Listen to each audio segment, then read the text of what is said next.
That thing, it took off the captain's head. Did you see the creatures that attacked you? Creatures? Yeah, They came out of nowhere.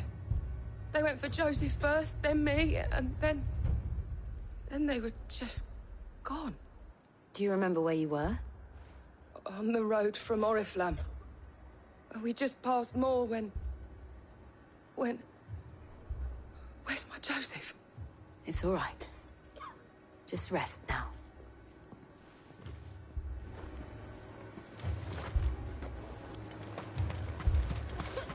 It's all right.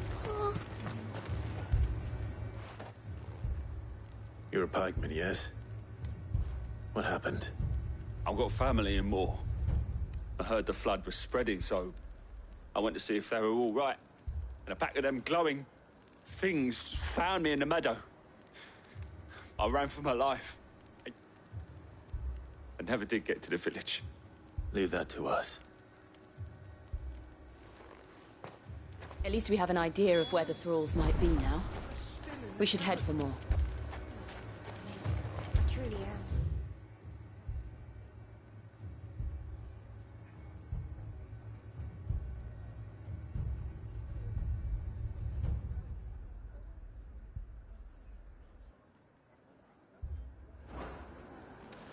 You're safe.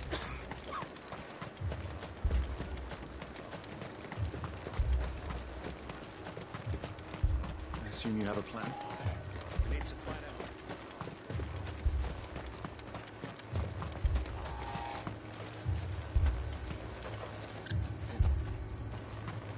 It was all they could do to escape.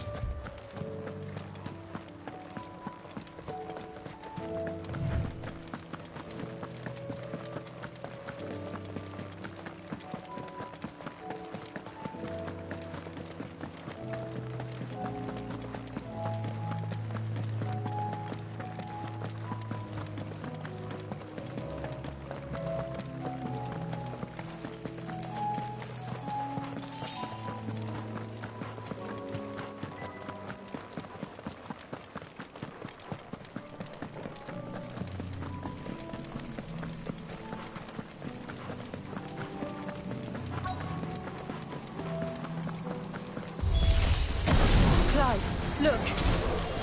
I see them. With me!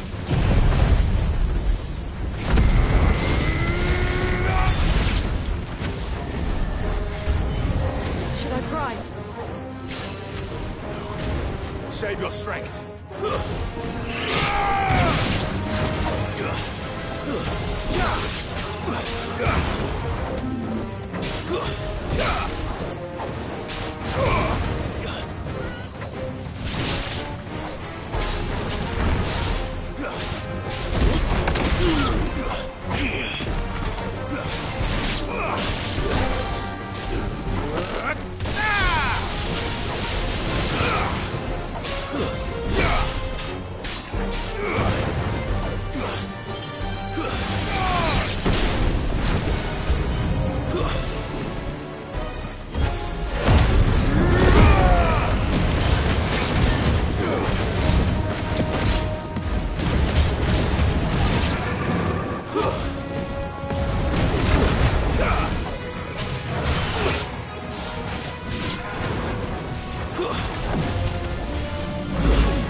Do you think there are more?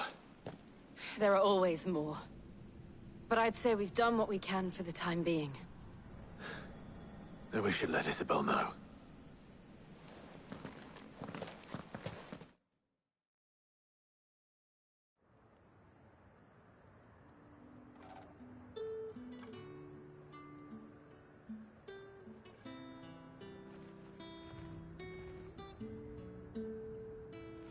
You have the town's thanks. Don't thank us yet. There will be more. Many more. And you'll need to be ready for them. Oh, we shall. Isn't that right, Captain? Yes, milady. The garrison will be ready. Philippe here has convinced most of the men to remain at their posts. For now, at least. Hearing that the Dane would look kindly on any man who committed himself to the task certainly didn't hurt. It's not the most selfless of motives, I'll admit. But whatever it takes, eh? Now me, I never needed convincing. I became a soldier to protect the people I love. And the people I love include the ones standing before me.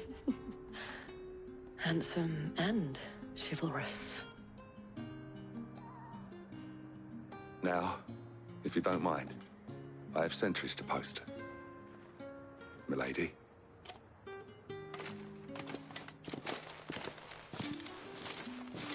Lest you wonder, I'm not foolish enough to believe that this has solved all of my problems. But it has solved one, and that's one fewer than I had this morning. Thank you again, Clive.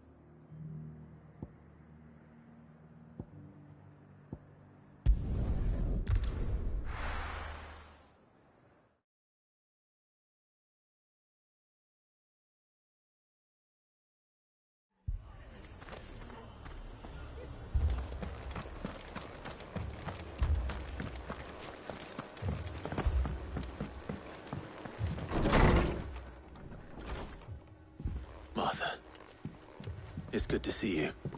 And you, Clive. Jill? Otto said he'd been attacked by a Akashic. What exactly happened here? Those skies are what happened. Not long after they fell dark, we had our first visit. There were hundreds of them. Tried to storm the hill.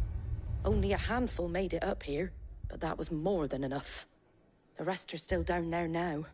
And while we have a few willing fighters holding them back, they're sorely outnumbered. What do you think, Clive? That we join the fight? I thought you'd never offer. Now, where I need you is the Fallen Gate. That's where the fighting is fiercest. Let the men know you come to help. Something tells me they'll be pleased to see you. We're on our way.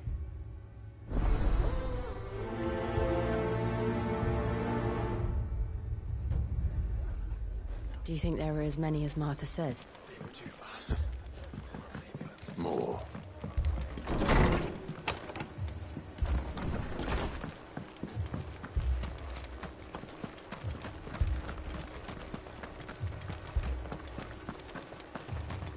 You don't think they've abandoned us, do you?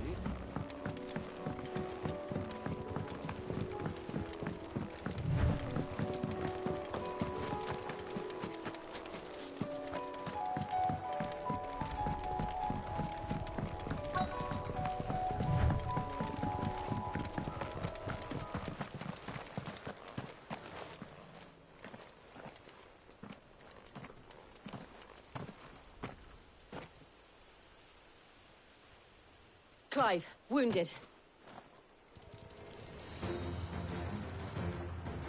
We deal with the Akashic first.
These men don't have the look of hired swords.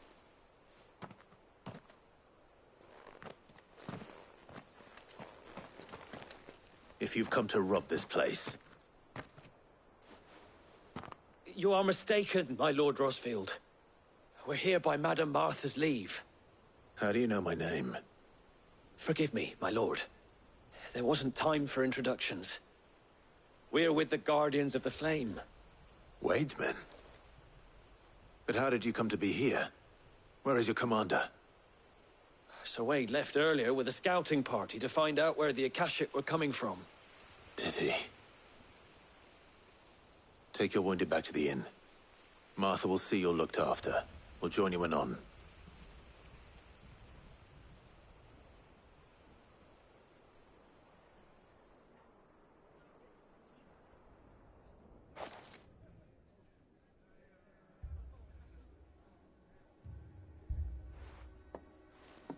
And to think you took them for thieves. A fine reward for holding off the horde, that is. When did Wade and his men arrive? Not long after Rosalith fell. The Guardians asked me to shelter some of them that had lost their homes. They were making ready to leave just as the skies turned, and we agreed it was best we stuck together. Martha! Trouble! The scouting party's almost at the lift, but they got a pack of Akashics snapping at their heels! And they got wounded with them! They're not gonna make it! Damn it all. We'll worry about them, Martha. You look after everyone here. If any can still fight, send them to the lift. I will. You two be safe now.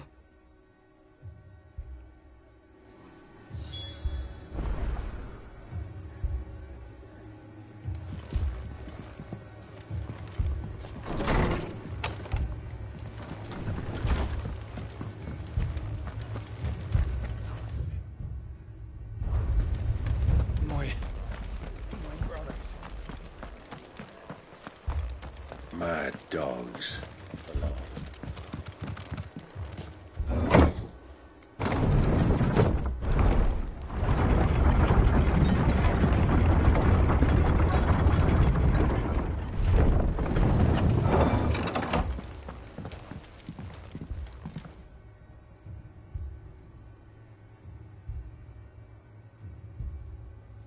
Squire, I need you to get those who can still walk up the lift to Martha's.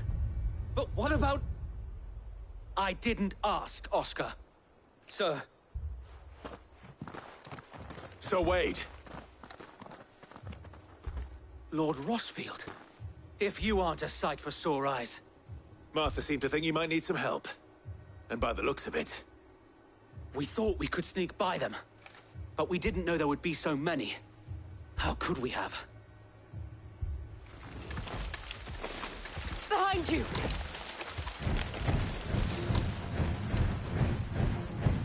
Damn it! We need to get the injured to safety. Do you think we can hold them off? We can certainly try. Are you with us, Sir Wade? Always. Then let's do our duty.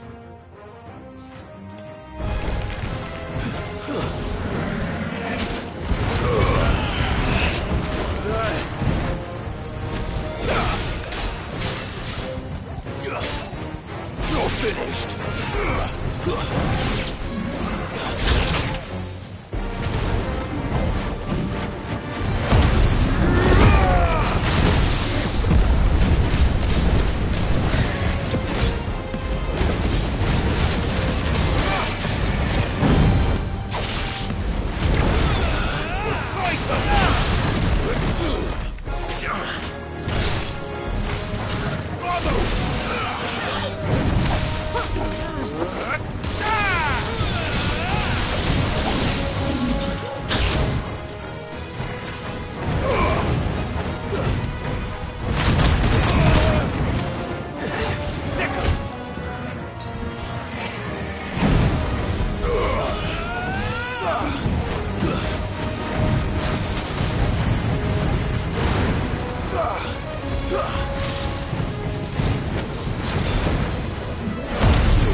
Is anyone hurt? I don't think so. And yet again, you've pulled me from the flames. It's just a pity I keep walking into them. You've never been one to shy away from danger, Sir Wade. Like any shield worthy of the name. I see you're all in one piece. Martha! Is something wrong? The lookout saw smoke coming from down Eastpool way. Too thick to be a hearth. A second horde. Feel like finishing the job? Always. Jill and I will make for Eastpool. You'll need to move the injured without us. Don't you worry about them. The moment my men are safe, I'll follow. Good luck.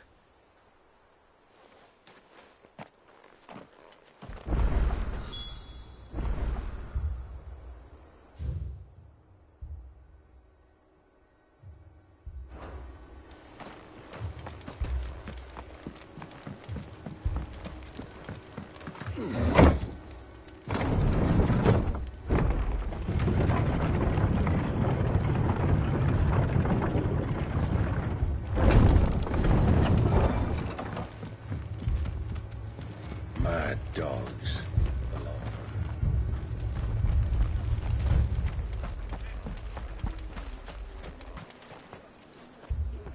How do?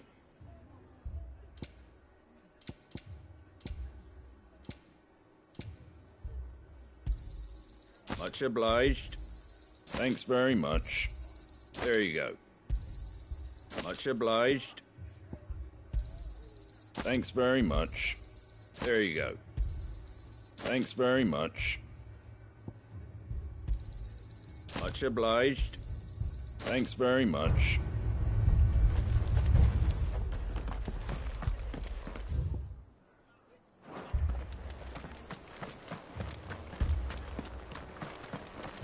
This man's gonna die if we don't get him to a healer.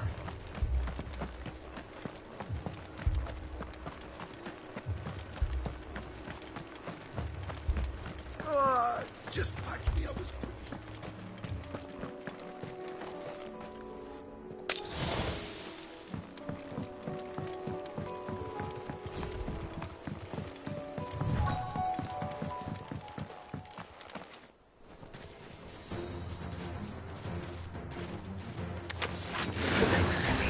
They're headed for the rest. We have to slow them down. Martha and the others won't be ready.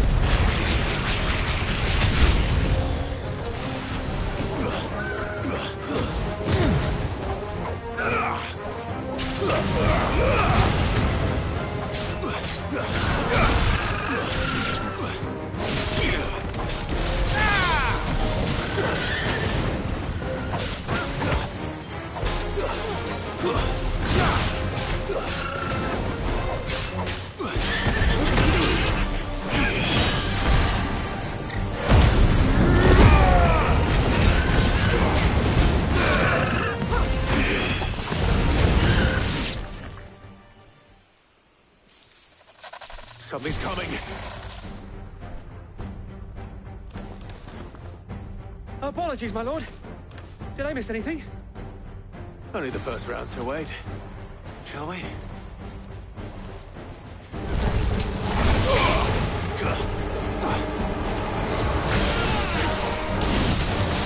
Help me, boy.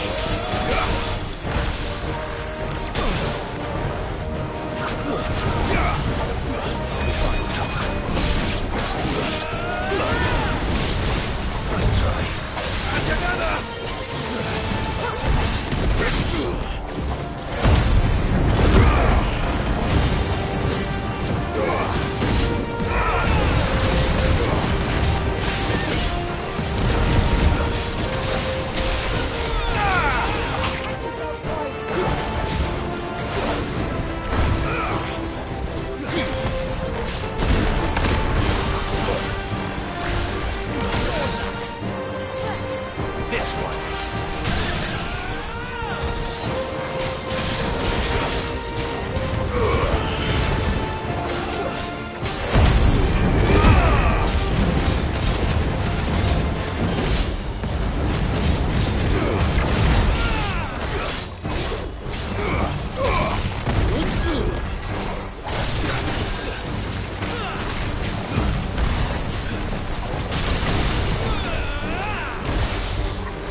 Do you see any more? No. I think that was the last of them. But it won't be long before the next lot arrive. Then we make for Martha's while we can.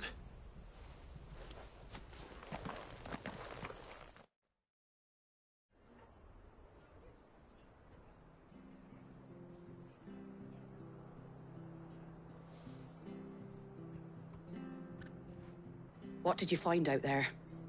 The same as Sir Wade. Scores of Akashic. Well, wherever they came from, they're gone now. Our lookouts say the lowlands are clear.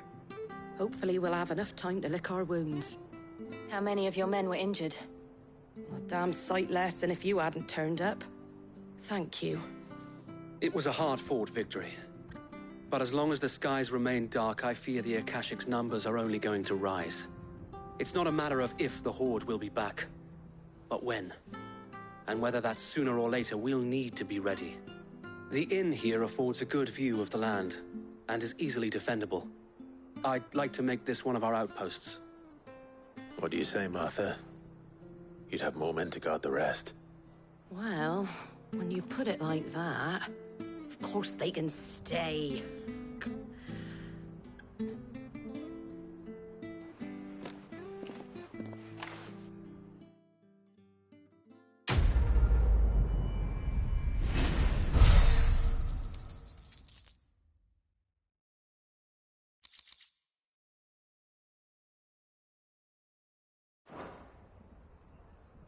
My lord, there's someone I'd like you to meet. Oscar, over here.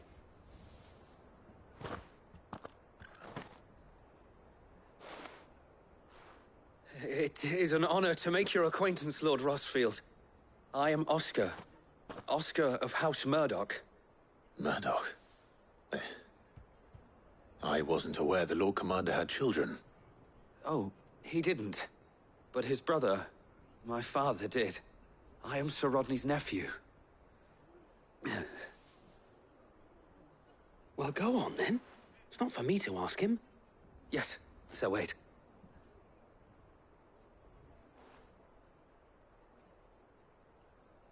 If it please you, my Lord Marquis, might you take me as your squire? I would learn the duties of a shield from the finest. I'm sorry to disappoint you, Oscar, but I am a shield no longer. Nor was I ever the finest. And spending time in the company of an outlaw hardly seems a fitting education for one aspiring to take his oaths. My Aunt Hannah once told me that a man is not defined by his title, but what he does in its name. You have accomplished much since taking on the mantle of Cid, winning no little honor in so doing. And I would sooner serve under an honorable outlaw than an unworthy shield. Not that Sir Wade and the other Guardians are... I mean to say that, they're... It's all right. We know what you mean. There is only so much the boy can learn from me, my lord. But a squire... Would that really be so bad? You were a squire once. And I'm certain Sir Rodney would approve.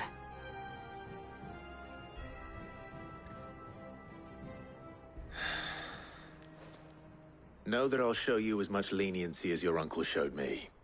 I would not have it any other way.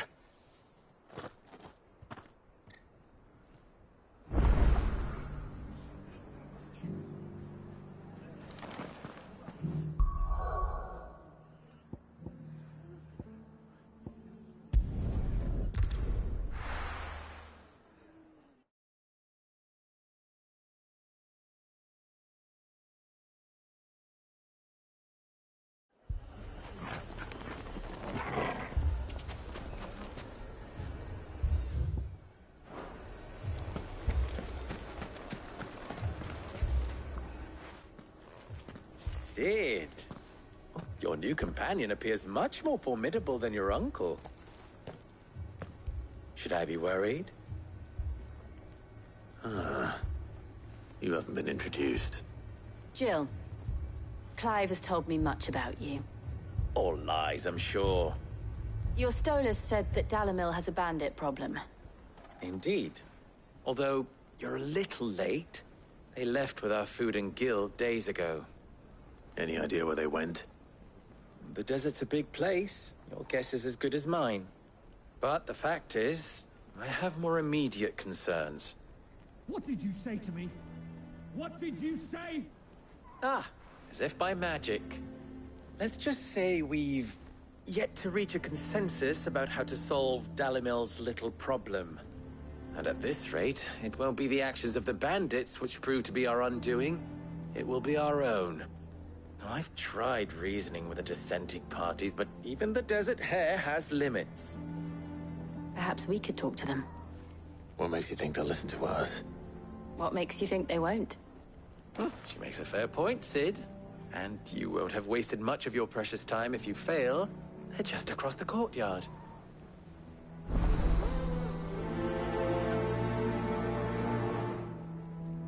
Suppose we just follow the shouting.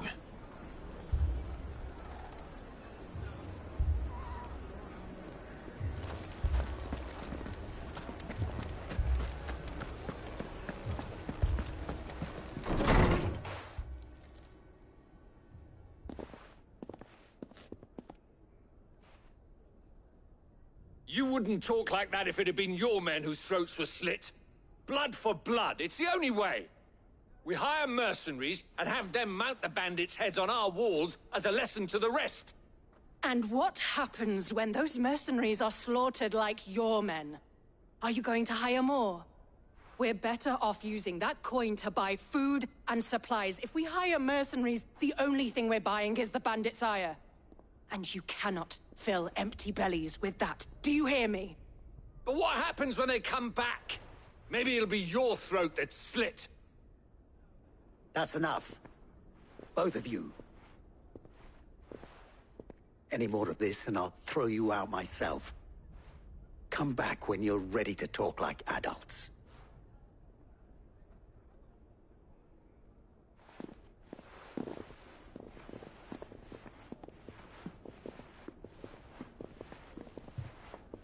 Victor.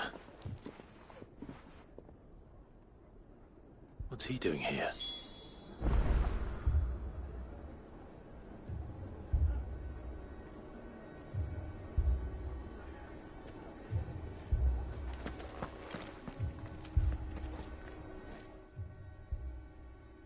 Cid. And Lady Jill. What brings you here? I was about to ask you the same thing. Costness is in chaos, and the markets have all but ceased to operate. The Briar's Kiss here in Dalimil is the only place I can reliably obtain supplies. I was here to do just that when Master Lubor told me of his troubles. He thought I might be able to talk some sense into these fools. But if you're here, I suppose his patience must be waning. Who are those people? Those were the thorns in Lubor's side. And the reason this place might be headed the same way as Costness. It's these accursed skies. The darkness is enough to drive a man to madness. Or an entire city, for that matter. We're still working on the skies. But in the meantime, perhaps we can find a solution to Dalimil's problems. I hope so. For all our sakes.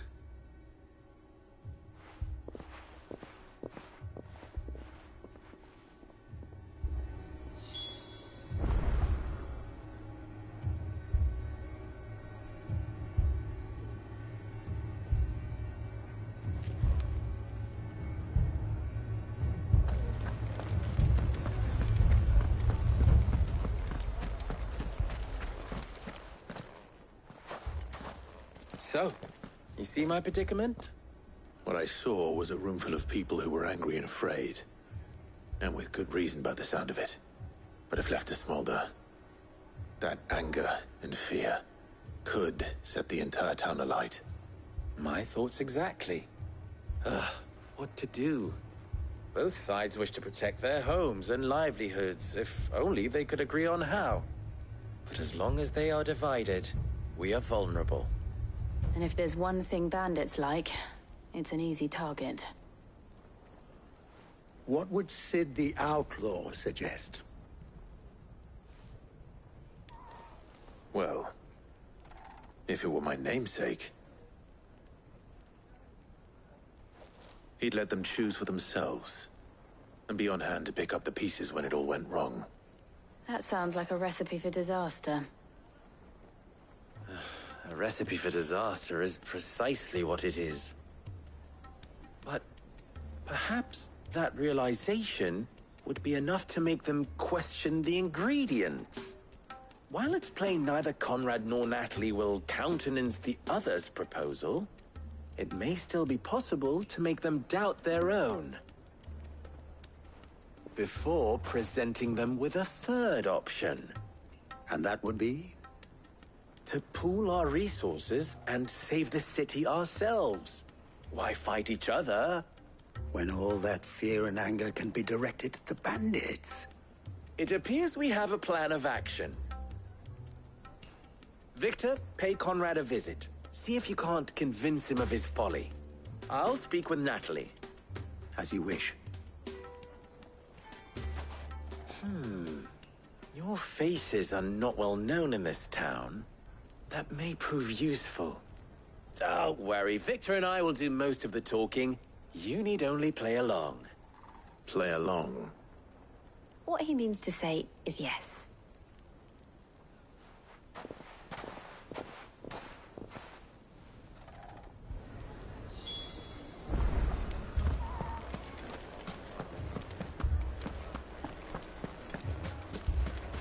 Picture it, Conrad.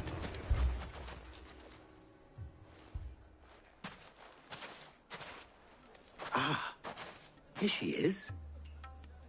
The Lady of the Spear herself. Conrad, may I introduce you to Jane, commander of the Red Wings, the oldest mercenary guild in the Free Cities. A pleasure, my lady. The pleasure is all mine.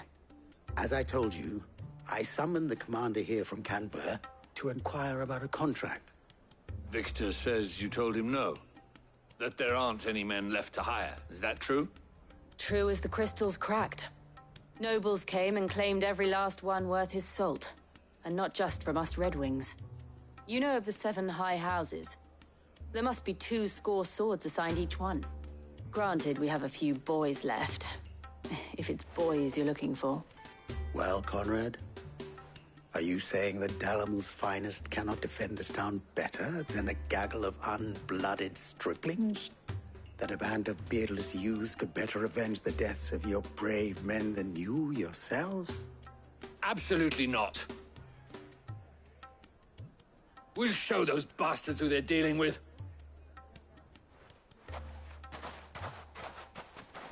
I can't believe that actually worked. Conrad's not what you called the brightest candle in the crypt. And there's a reason why I had you do the talking and not Sid. Well played, my lady.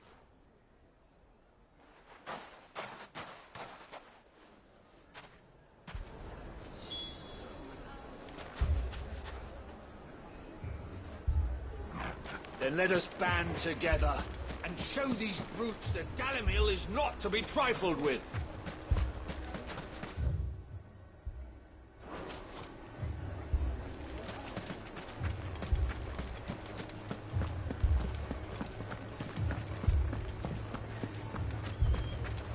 My shop. If I had my pickaxe, I would...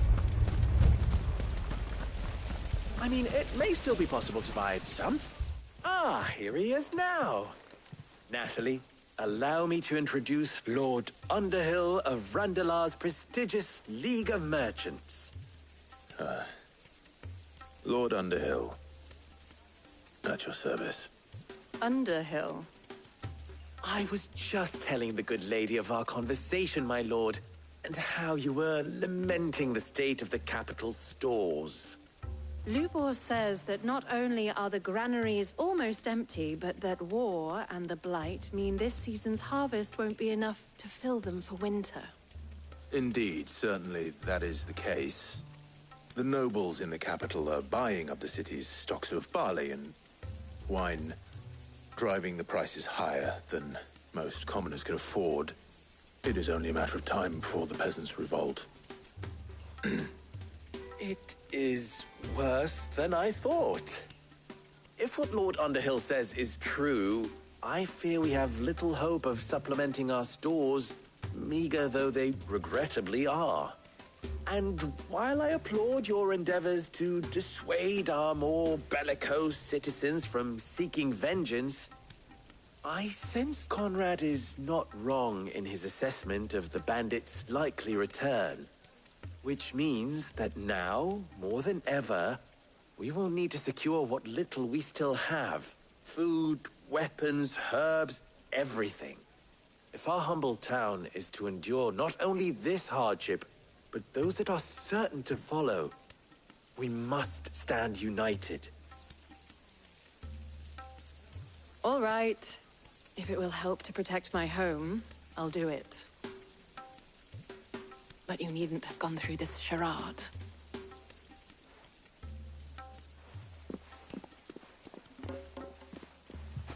Thank you, Clive. Your performance was nothing if not workmanlike. She saw right through it. I didn't say it was good, merely that it produced the desired effect. Now, my scouts should be returning shortly. Meet me back at the Briar's Kiss, and we shall see what we face.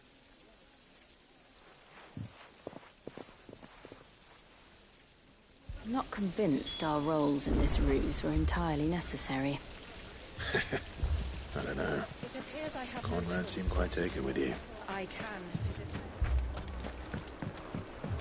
Mummy, I'm scared. Oh, I'm ruined.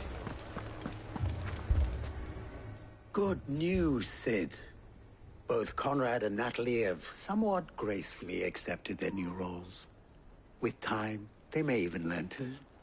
Time no longer appears to be the luxury it was before lunch. I take it your scouts found the bandits. Technically, it would be the bandits who found my scouts. It appears they march for Dalimil as we speak. All of them. You're not serious. They don't just want food, they want the whole damn town.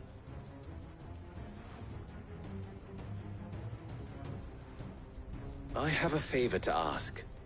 I'm told the bandits march in two groups, one from the south and one from the desert, in a move doubtless intended to stretch our already gossamer-thin defenses. Very well. Jill and I will meet those from the desert. But what of the rest? The rest, my friend, the city shall fight. Together. The stakes, I concede, are high. But if this does not unite Dalimil, nothing will. That is a lot of faith to put into those who had their hands around each other's throats but a moment ago. Then it will be for us to see that their hands are kept occupied. And I do mean us. I thought you might say that. We'll hold them off for as long as we can. And we will do the same.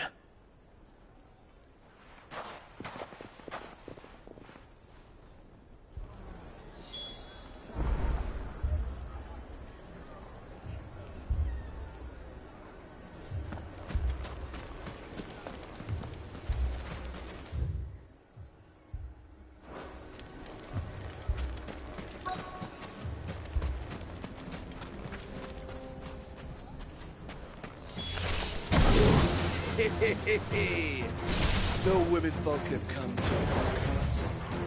I'll take that one.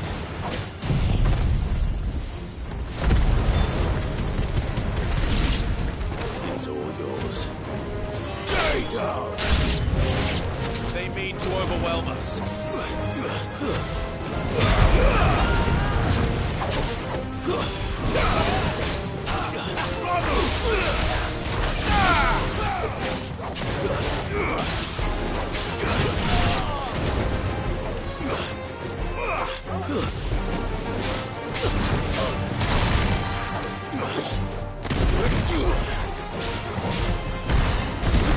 It's over!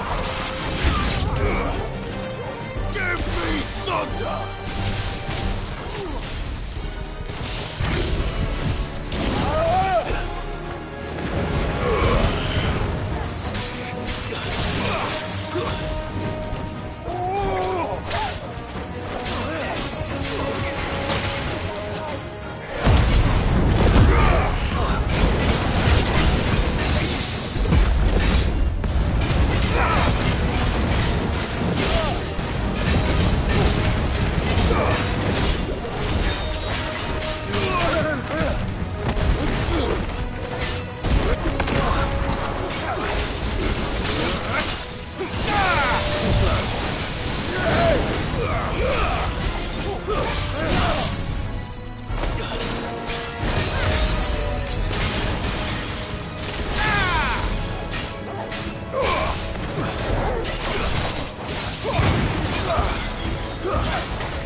The townspeople.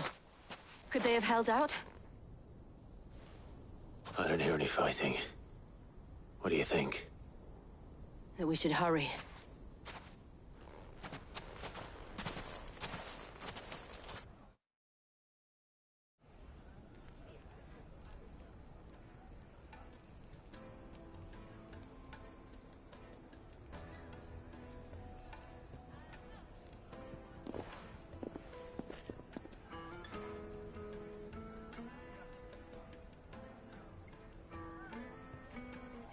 Natalie, I owe you an apology.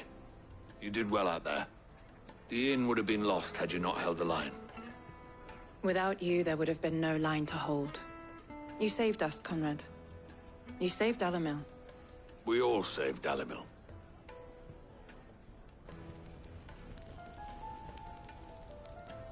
Conrad seems to have had a change of heart. I'd say they both have. I take it from your presence that our visitors from the desert won't be joining us either. Pity. The plan worked, Sid. Granted, it only took an army of bloodthirsty bandits at our gate. Calm now, Victor. Why quibble over the details? We are united, and that is all that matters. As for you, Sid, you fight considerably better than you act. I'll take that as a compliment.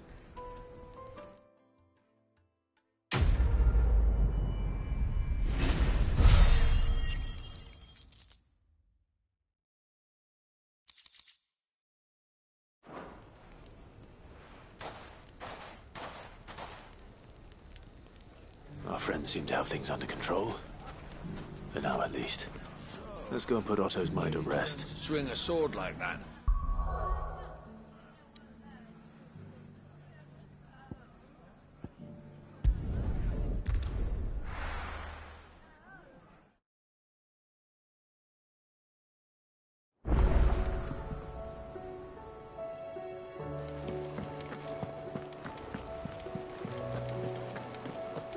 Did you see that? Tell me you saw that.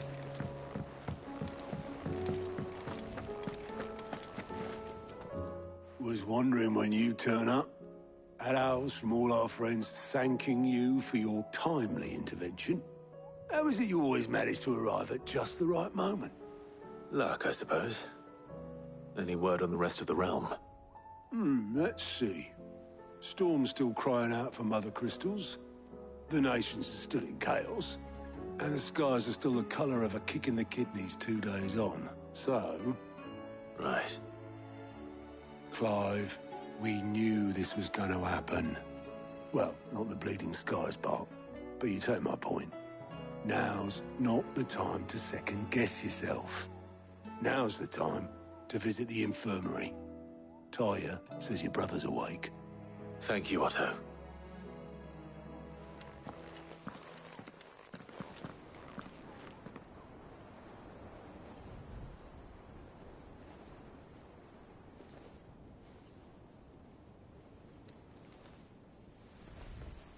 So it was not Sylvester, but Olivier who served as Ultima's puppet. And when Dion learned of this, he sought to slay the fiend.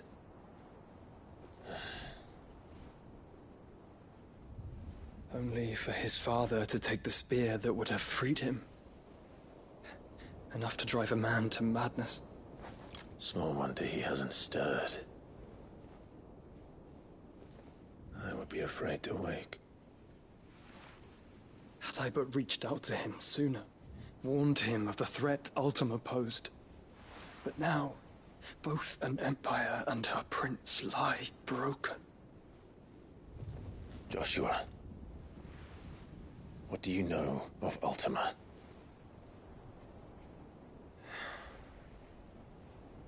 Very little, I'm afraid. Despite my best efforts. 18 years ago, as I lay buried beneath the rubble of Phoenix Gate. 'Twas not death who came for me, but another. And it was while in my rescuer's care I first heard of Ultima. I've been chasing his shadow ever since. Ultima is driven by some deep, dark purpose, and for whatever reason, it would seem you are crucial to his designs. He will stop at nothing to have you, even if that means toppling an empire. But why me? What possible use could I be to such a creature? That is one of many answers that have eluded me. Yet, I am certain of this. It is not mere chance. You were chosen for a reason. All dominants carry within them the might of an Eikon. Nigh limitless power that is at once acutely limited. I wield fire, and only fire.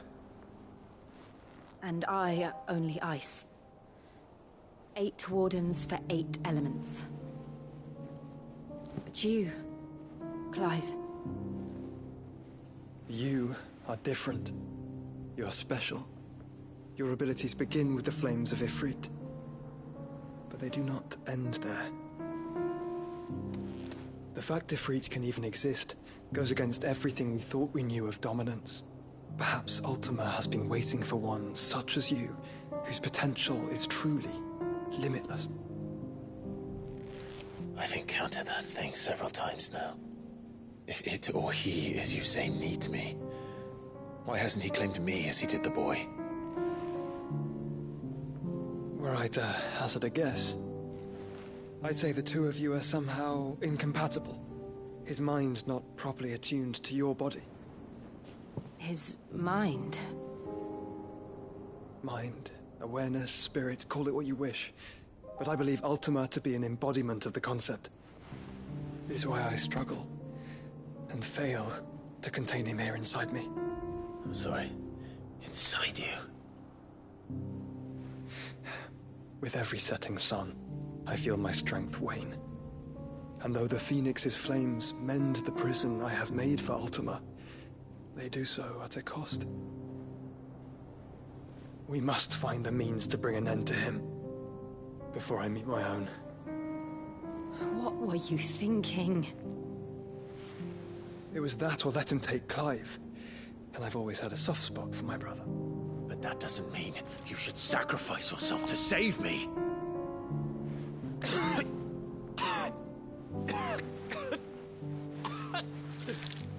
Joshua. Clive, it's Gav. There's an army of Akashic at the gates of Canver.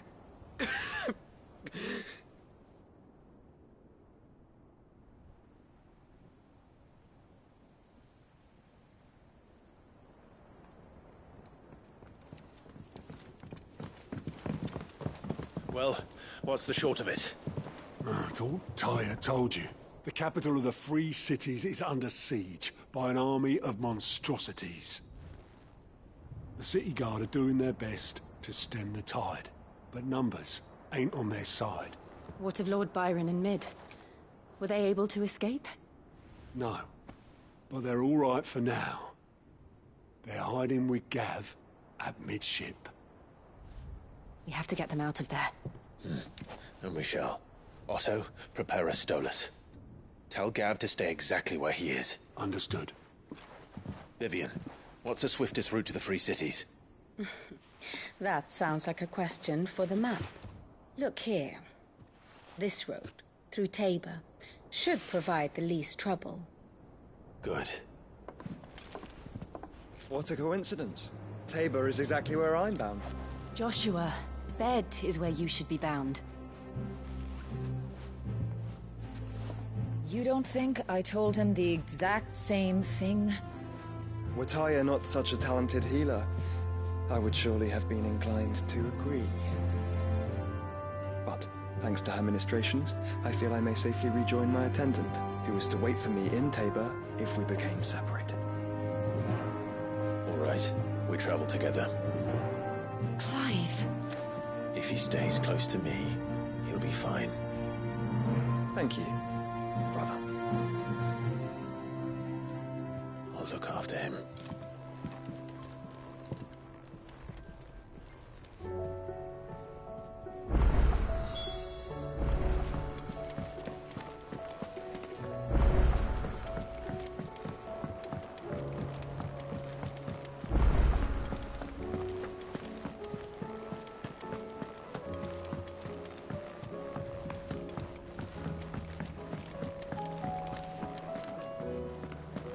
Seems the hideaway blasted book. Appetite.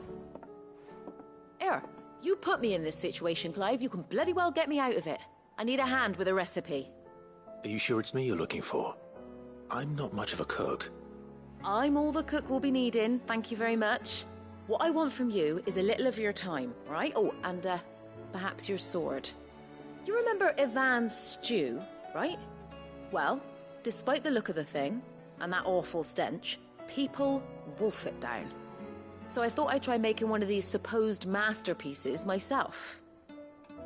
Had a peek at the book and gave it a go, but, well... It wasn't as straightforward as you'd hoped. Ivan had the same problem. Yeah, but this is my blooming kitchen, and I will not be outdone. So if you don't want to be seen as playing favourites, I suggest you lend me a hand. I've never been one to play favourites, Molly. And I would be only too happy to lend you a hand. So, what's on the menu this time? A fried mortress of skyworm. That's one heck of a name, innit? Recipe seemed easy enough to an old hand like myself. Thought I'd followed it to a T. Only, turns out skyworm livers and drake's mint are not what I thought they were. At least I hope they're not, given the rancid mess they made. Ivan said the recipes in the culinary pilgrimage date back centuries. Who's to say the ingredients even exist anymore? Wow. That's a question for a scholar, wouldn't you say? Perhaps you know of one? Kindly old fella who haunts the shelves, maybe? Fine. I'll go and speak to Harpocrates. Perhaps he'll know something. And if he does, I'll see if I can find your ingredients for you. You do that. Lest we forget, you've got a reputation to uphold.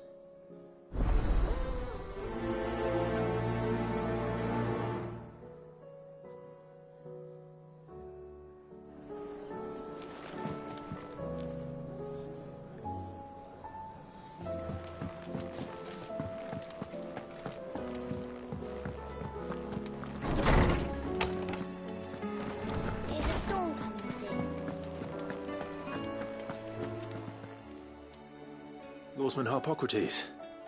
I've come to pick your brain if you don't mind. It's about the book you lent Ivan. Ah, Valisthea, a culinary pilgrimage, a classic. One of my favorites, in fact. The young man did a wonderful job with the Chance's stew. I do hope we shall be able to sample more such marvels in due course. That's actually why I'm here. I don't suppose you know where I might find skyworm livers and drake's mint. Ah. So the fabled Sanbreque delicacy is next on the menu. Delightful. The descriptions of fried mortress never fail to make my mouth water.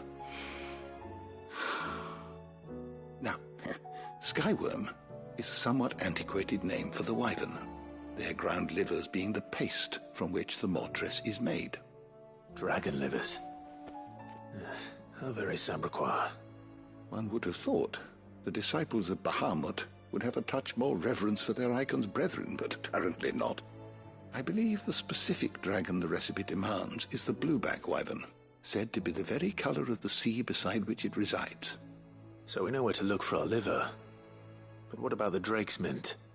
Saint's bonnet in contemporary parlance, a herb which grows along the North Reach coast. I gather that one can locate the cheerful yellow flowers by their heady scent alone, so I'm sure you'll have no trouble finding them.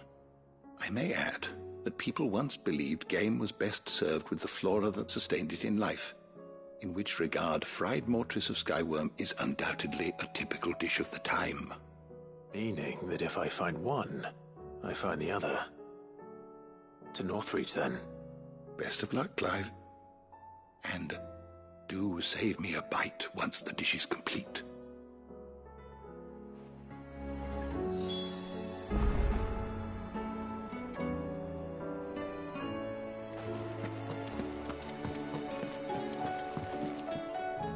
Sid, perhaps you can help me solve a mystery. I can certainly try. Who's gone missing this time? It's not who, but what. Mid's scales, the ones she made for her workshop. I borrowed them to teach the little ones about weight, and shortly after the lesson, well, they vanished.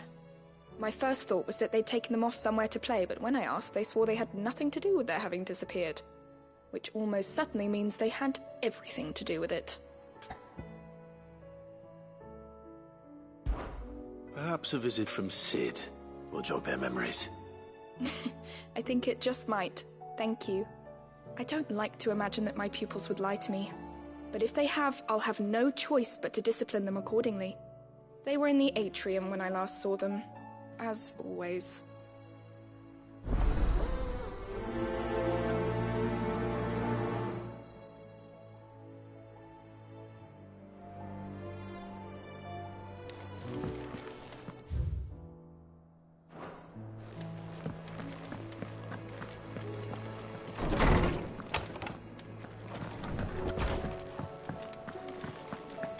Seems the hideaway is lost.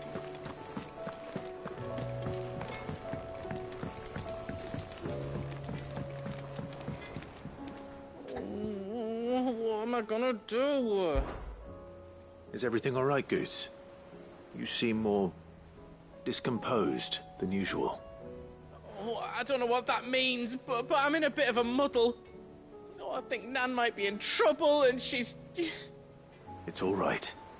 You can tell me.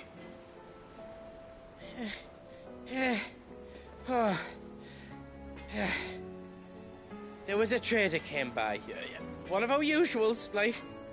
Said he'd heard some rotten rumours about her down Dalimil Way. Folk are saying she's been selling to bandits and cutthroats and that. I mean, she's fond of a chance to make a coin or two, aye, but she'd never do business with baddies. Especially not the kind who go hurting people who haven't done out. I wanted to ask her about it myself, but I'm scared she'll give us a tongue lashing. She'd never give your tongue a lashing, though, would she? Don't worry. I'll speak to her. Oh, thanks, Clive. You'll let me know what she says, won't you? Of course. I'm sure it's all just a misunderstanding.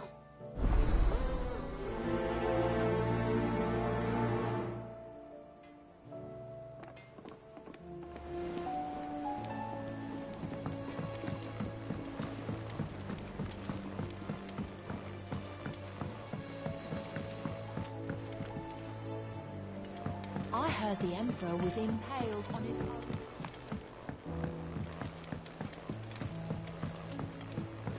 We're all gonna die! You hear me? What do you reckon we should do?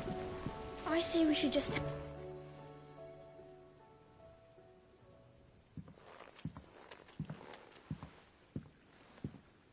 Sid! Hard at your studies, I see. And what is that? It's not a set of scales, is it? No. Of course it isn't. Well, not anymore, it's not. Oh! And just how long hasn't it been one? We're sorry. But we didn't break them. We dismembered them. Just like Miss Mididol showed us. Miss Mididol? And why would she have you dismembering her creations? Because that's the only way to become a ninja-neer. Miss Mididol said, the best way to see how something works is to take it apart and put it back together again. Well then, your work is already half done. Carry on.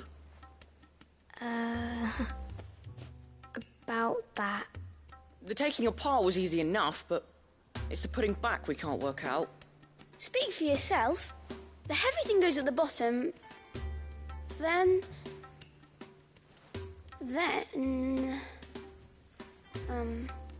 You three need to learn to take responsibility for your actions. So let's have a look at these parts with fresh eyes, shall we?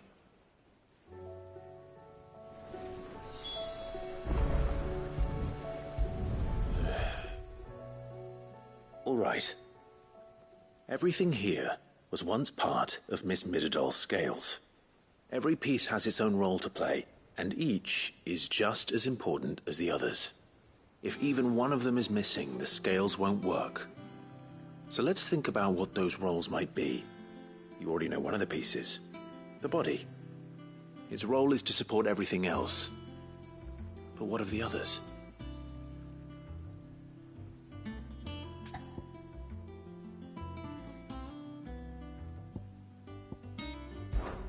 This is called the arm.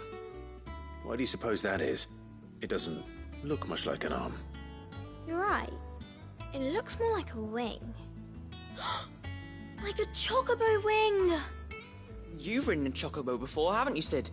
Will you teach me to ride one day? I'll think about it. Now, what do arms do? Hold things. So wait, maybe this arm holds things too? Good thinking. You're on the right track.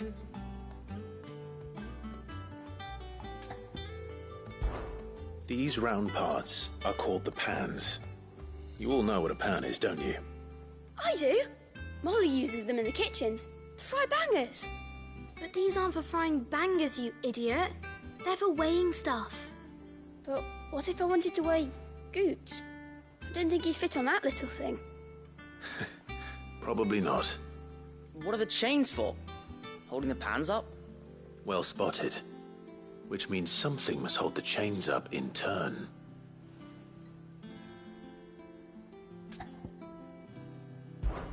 This tiny piece is what's called a cogwheel, or gear.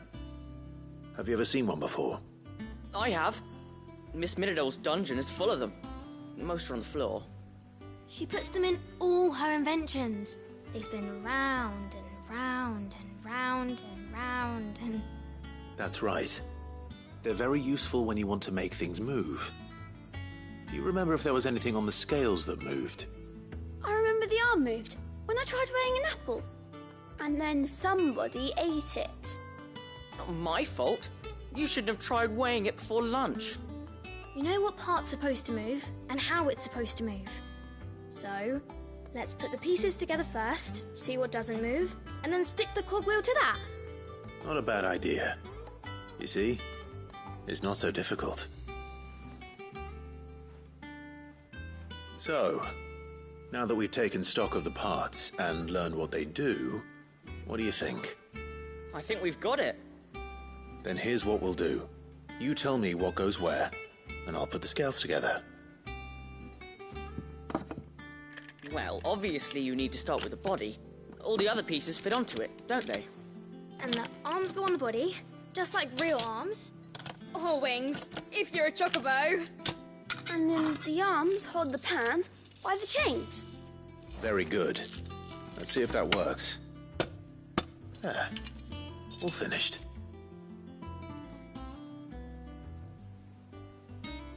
Yes! We did it! Well, with Sid's help. Oh, I just put the pieces together. It was you three engineers who showed me how. That's right. We're Miss Minidole's hairs. Her hairs? Yeah, hairs for the future. She's showing us her secrets now, so we can help out the hideaway when we're older. What do you think, Sid? Are we almost ready? With a little more help from Miss Mididole and Miss Shirley, I'd say it won't be long at all. You hear that? It won't be long. Until then, though, do try to be honest with Miss Shirley.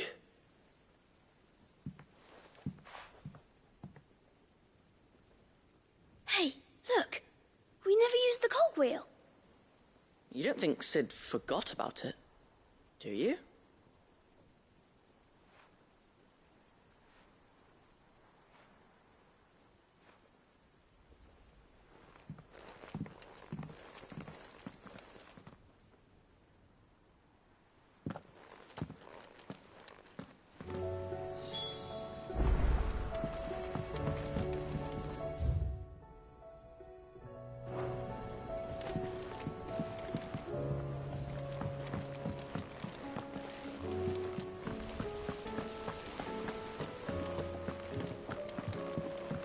We're all gonna die! You hear me?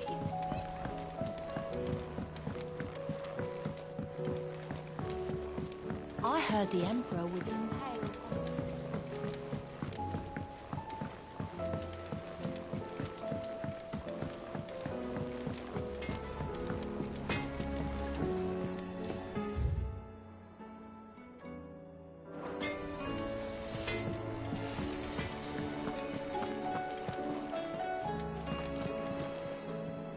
Lady Karen. How's business? Not nearly as foul as the weather. You're doing good trade, then? Both in and out of the hideaway? Can't complain. Wait. What exactly are you getting at? Not once in 5 long years do you pay my affairs half a care, but here you are today, raking me over the coals like a bloody popoto? Just asking. Out of interest. All right. I'm here because I was told that certain rumors have been circulating. About you selling weapons to brigands. Oh, are ya? And who was it who knows me so well as to tell tales of my evil exploits? I didn't exactly hear firsthand. All I know is that someone in Dalimil has been spreading word to that effect. And what? You believe it? You think I'm profiting off the blood of innocents, do you? Look, I've done things I'm not proud of. Might be there were a time when I turned a blind eye to the wretchedness of the world so I could line my pocket.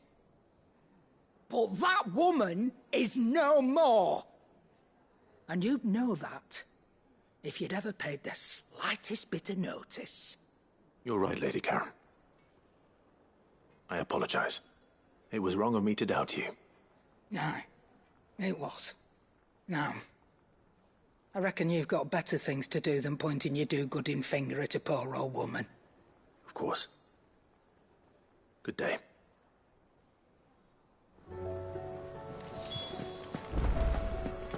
It seems the hideaway is...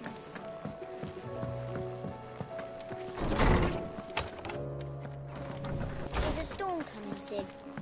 Will there be... Well, did you solve the mystery? It was as you thought. The children had the scales, or the parts of them at least. They dismantled them to see how they worked. Oh, no, Mid will have my head. Thankfully she won't. This might even have been her idea. Although I was the one who ended up teaching the lesson. I'm so sorry, Sid. I know how busy you are. I shall see that the children are properly punished. Please, there's no need. Mid seems to have taken the 3 of them under her wing. She's even calling them her heirs. She'd have them follow in her footsteps. And her father's. I see.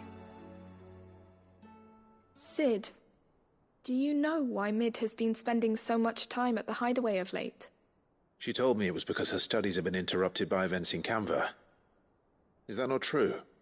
No, it isn't. The university offered her a commission. In exchange for full tuition, room and board, they asked her to oversee the design of several new war engines. To anyone else it would be an opportunity, but to Mid, who lost both her parents to war, it was a bitter pill. One she was none too keen to swallow. But that should come as no surprise. She's only ever cared about bringing people hope. The very last thing war can be said to do. Which explains her heirs. She's working to give them a better life. And so should I. What's the odd engineering lesson? Ah, you've given them far more than that. And I'm sure they're very grateful.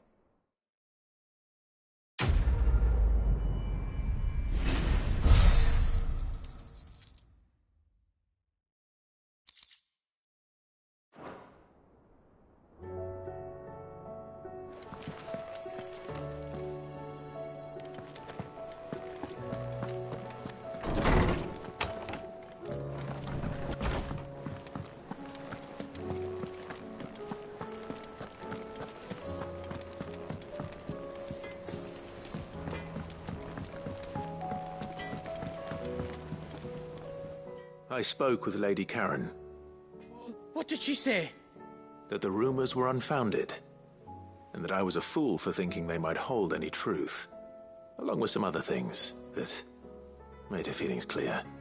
And while it sounds like she may have done things she regretted in her past, she says those days are behind her. Oh, well, that's good. I knew Nan wasn't caught up in out bad. But why would people say she was? What did she ever do to them? It's not right. No, it's not. But people do things for all sorts of reasons. Perhaps we'll never know. Well, I'm going to find out. That trader, he said they were all talking about her in Dalimil. So that's where I'm going. I'll find someone who'll tell me, you'll see. Are you sure that's wise? Whoever's spreading these rumors means Karen ill. Oh, right. But that's why you'll be coming with me, isn't it, Clive? I suppose it is.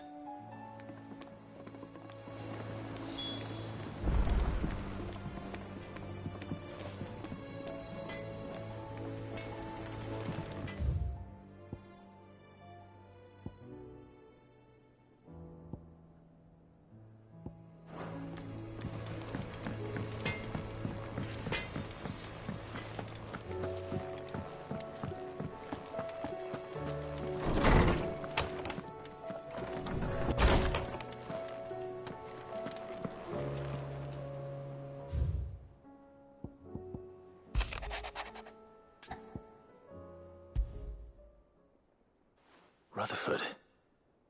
Wasn't that the name of my uncle's manservant? Why would he be at Martha's Rest?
It's like a dream. The four of us out walking like we used to. Enjoying this, are you? Gav and the others could be in danger as we speak. You're right. I'm sorry. Yote is a fine scout. If Canville was attacked, she will already have begun gathering information. Tabor isn't far. We should pick up the pace.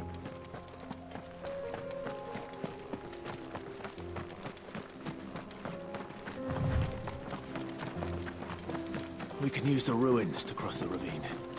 Assuming they would allow it, the Echoes have a will of their own.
Tell us about Yote, Joshua.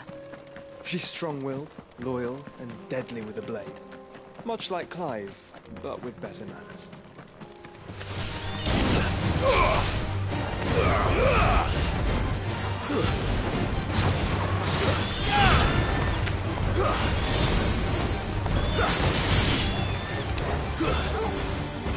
Help me, boy.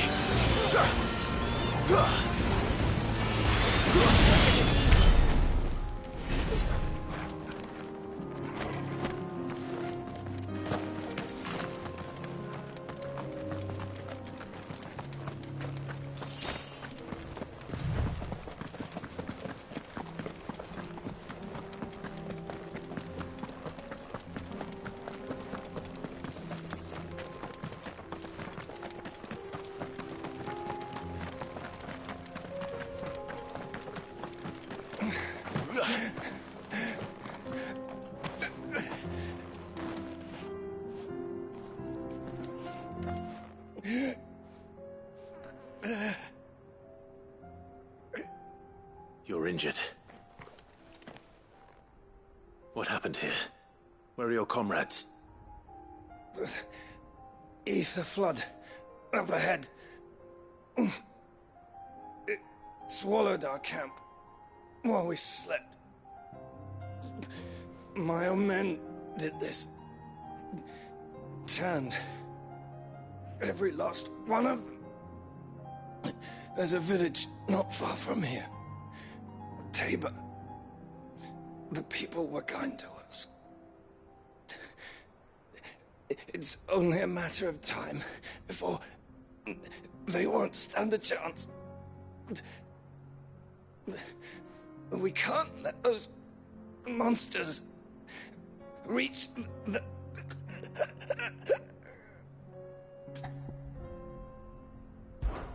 I'll go. You catch your breath. Thank you. Our encampment is up ahead. Just off the track. They must not reach Tabor.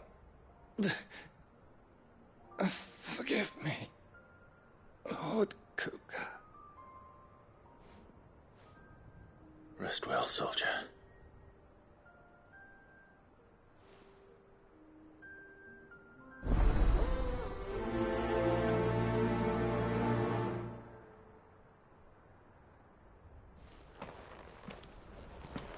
You said the encampment was close. Let's hope the Akashic are still there.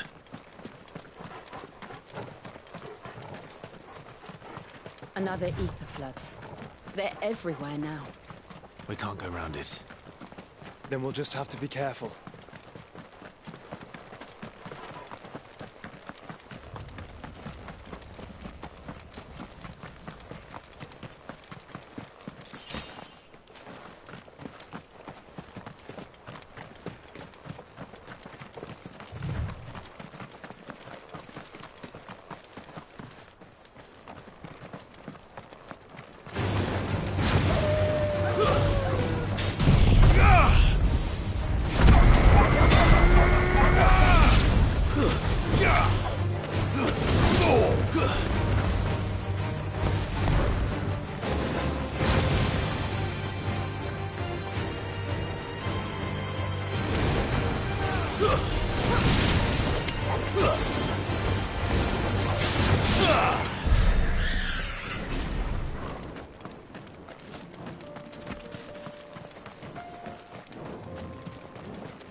We're nearly there.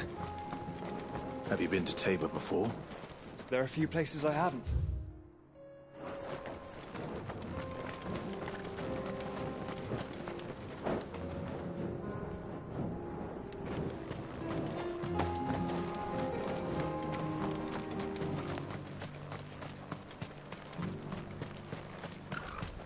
Where now, Joshua? There is a residence just inside the city gates. She awaits us within.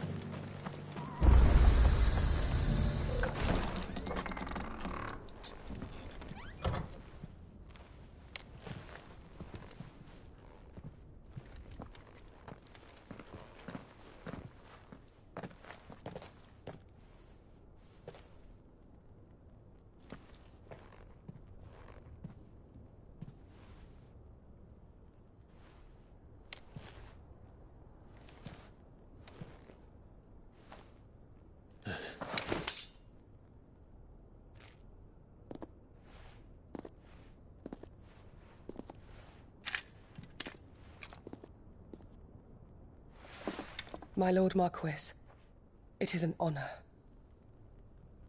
I am Yote, Knight of the Undying, charged with the protection of His Grace Joshua Rosfield, Keeper of the Flame of the Phoenix. Of course. It all makes sense now. Would you care to elaborate? The Undying are loyal servants to the ducal throne. Or more specifically, to its heir. They have served our family for generations, albeit from the shadows. Since their inception, they have been tasked with the preservation and enactment of the rites of ancestral communion. After the events at Phoenix Gate, it was the Undying who delivered me to safety. And since the day I left Rosaria, Yote has been my constant companion and protector. Without her sword, I would not have survived my journey across the realm. Rise, Lady Yote.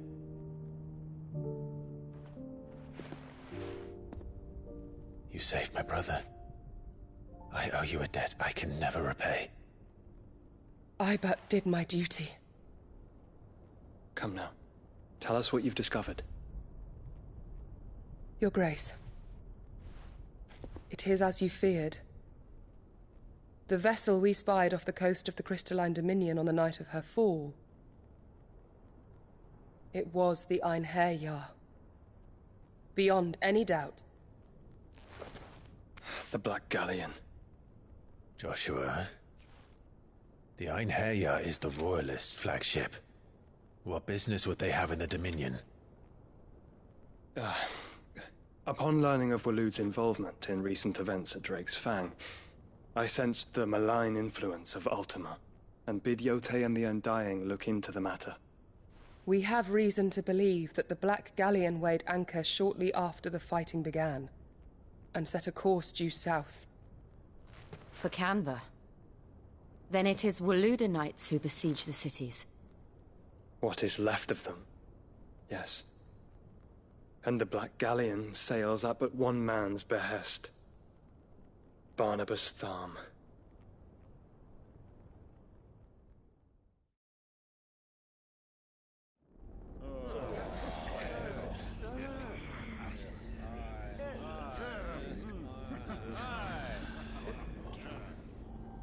But are we truly safe here in the Agora? The city guard have been paid, if that's what you're implying. All the more reason for them to run. Well, you are free to leave, Lord Minister.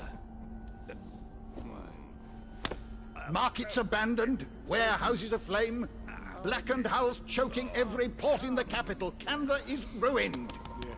The realm teeters on the brink of chaos, and all you can think about is commerce! Forgive us! We were not aware Dhalmekia now subsisted on charity! How dare you!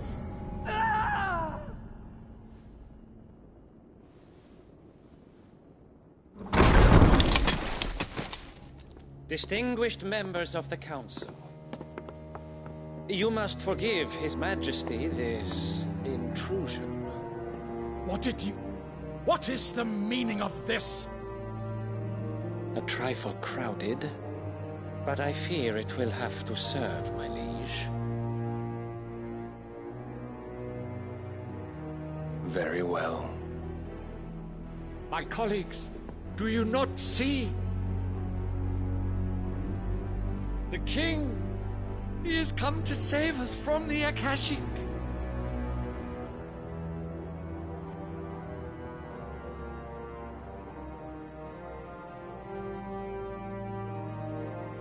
is a gift from the heavens, divine intervention, our very salvation. And of course, if it is compensation he requires, we would be most willing to negotiate a fair price for services rendered. Fools. Your ignorance unbecomes you. Your Majesty, correct me if I'm wrong, but I would swear that the fiends washing the cobbles of Canva with the blood of her citizens wear the colors of Waloed. Ha! So you do not deny it. Guards, fetter them, and see our guests to the dungeons!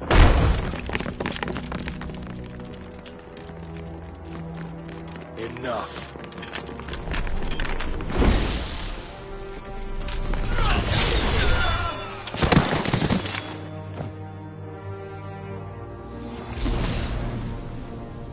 Pathetic creatures.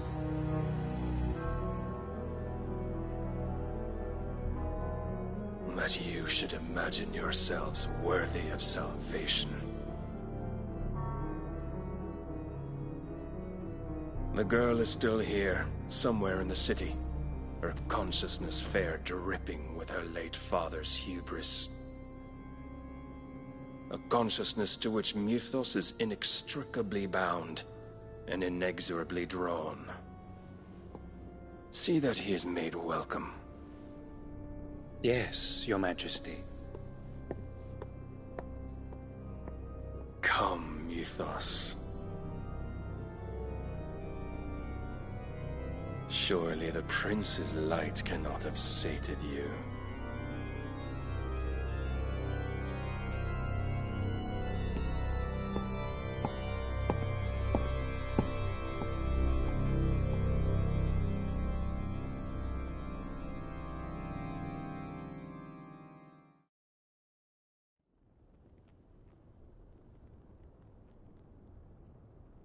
So then, how long has Waloed been under Ultima's control? How long indeed? Based on what we know of Barnabas's actions, I would guess some few years, mayhap more. But to what end? What does Ultima want? The tapestry. Show them.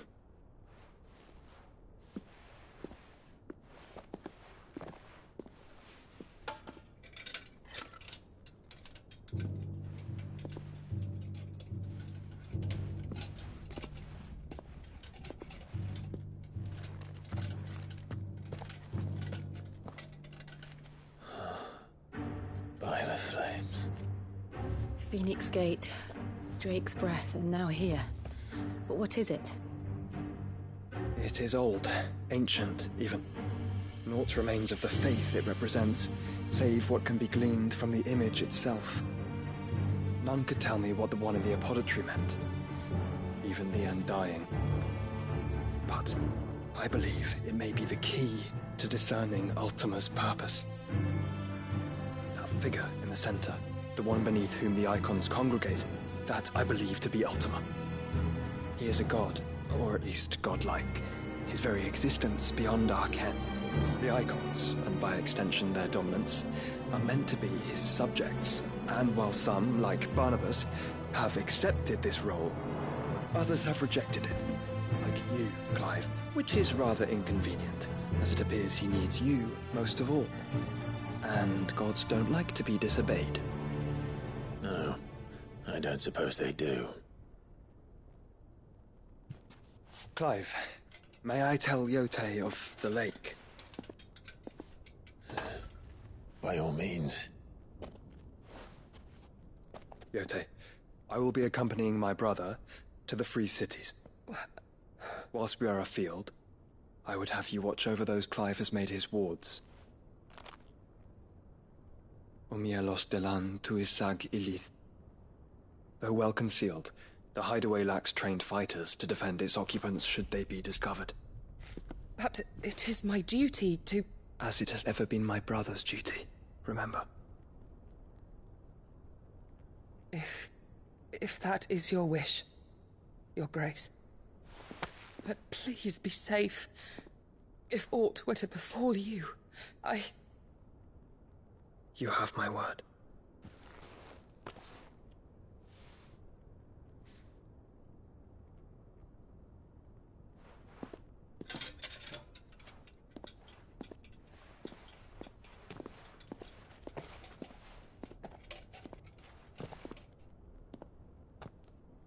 Farewell, my lord, my lady. We are in your debt, Yode.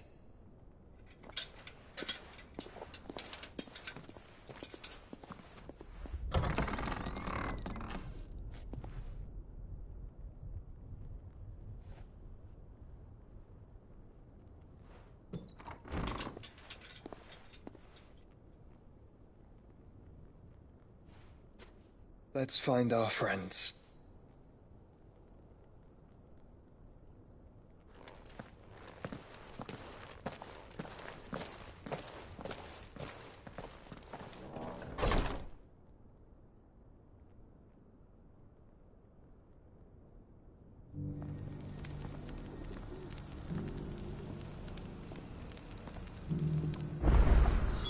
It's plain she cares for you very deeply. And I her, which is why I had to let her go. Opportunity beckons. Who among you is... Is that blade for hire, perchance? Because I have a mind to make a killing. Figuratively, I hope. Well, yes and no. A passing caravan carried with it a rumor most fortuitous for one in my trade, that an elder Dread Evis had been sighted in the fields of Carava. Dread Evis are aggressive beasts. Compelled as they are to acts of violence, few survive to maturity, but those that do develop a hide of phenomenal value. A hide you want to sell? Eventually, yes. Though I would have it tanned first that it might be crafted into marvels the likes of which the world has never seen. Dread Evis skin is a rare thing indeed. But the worked hide of a well-aged beast... Now, that would fetch such coin that Gilbert himself might weep with envy. Bring me that beast's skin, and I will share with you the bounty of our combined labors.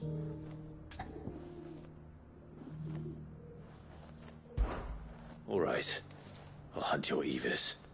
Of course you will. When one lives in such troubled times, it is a fool who lets opportunity slip his grasp. Leave Tabor through the east gate, but take the path that branches west. Once you reach the checkpoint at Tovany, you are a mere stone's throw from the fields of Carava. I eagerly await your safe, and above all, triumphant return.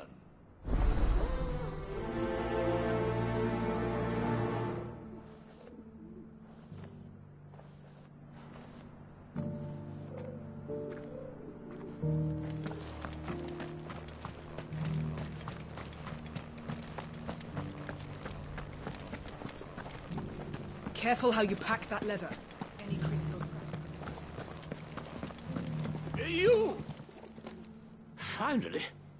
No one was paying me the slightest heed. Is something wrong? At the university, the students would hang on my every word. Sadly, this far from home, I'm just a vagrant greybeard. The university? You're a scholar. A specialist in ancient cultures. The most accomplished in all Valisthea, some have said. Not that I look the part in these tattered rags. In my heyday, no obstacle could have kept me from my studies. Yet here I am, a wizened windbag, bested by the many steps of Tabor. The answers I seek lying just beyond my enfeebled reach. Would you do an old man a kindness and brave the stairs in my stead? You'll be amply rewarded, of course. Climb the stairs and... And memorize a few inscriptions for me. Assuming you know your letters, that is.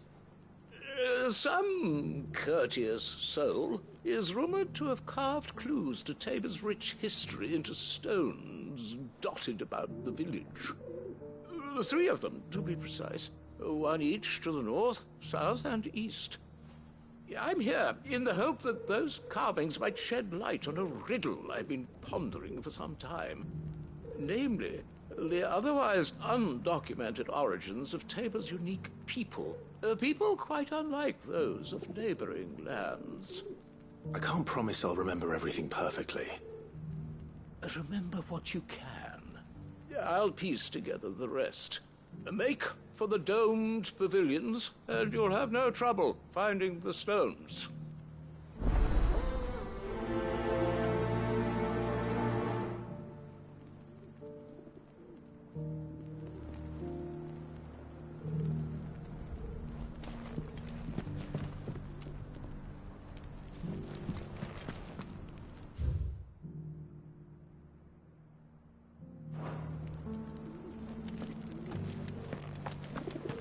How are those new boots treating you?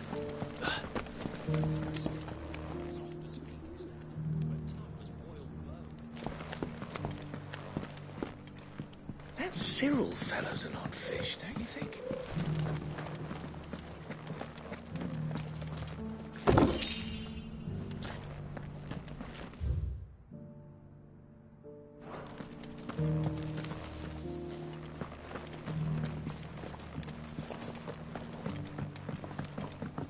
So it's these stones to canva, and the rest of the boxes to...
Here's the scraps you're after. Thanks.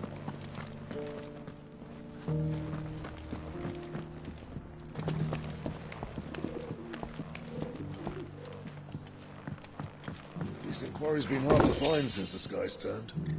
It has indeed.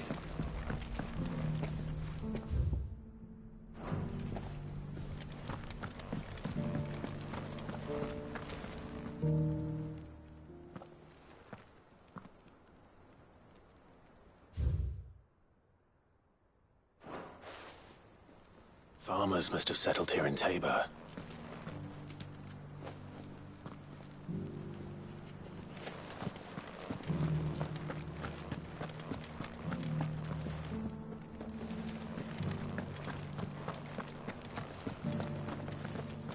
How are those new boots treating you? They're fantastic. Soft as phoenix down, but tough as...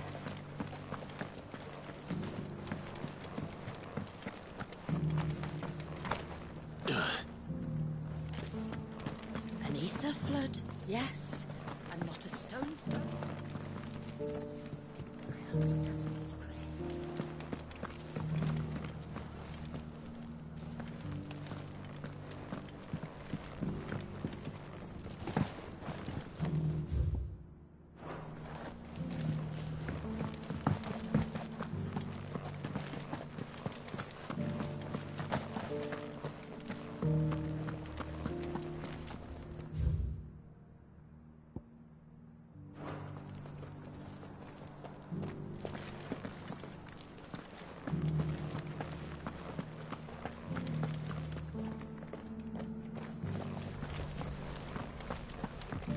That Cyril fellow's an odd fish, don't you think? Well, scholarly sorts like him always are, aren't they?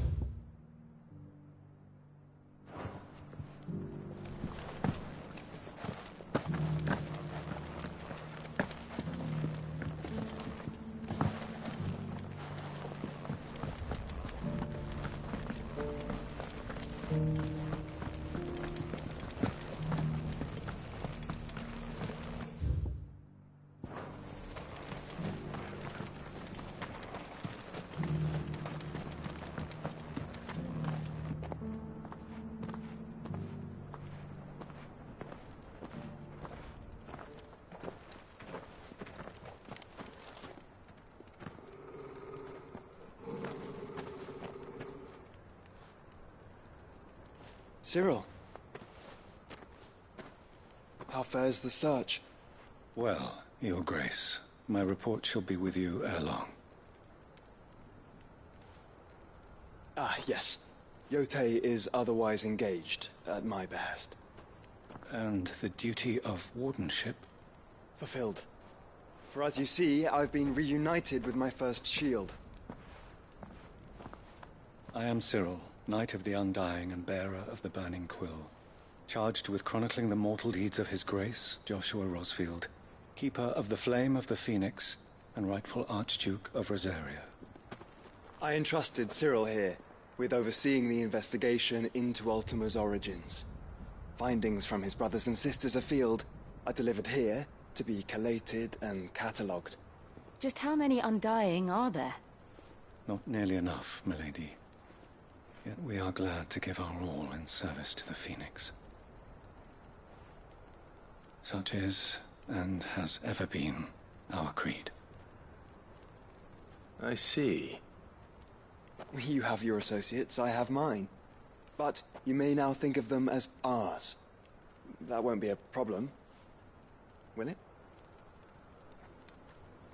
The Phoenix is our sun, and we but the shadows that quicken in his radiance. It is from the darkness that we serve, both him and now you.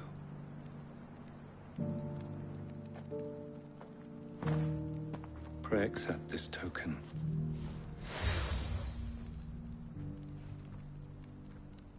For as long as you bear it, members of our order will reveal themselves unto you. If there is nothing further. No. You are dismissed. Your Grace.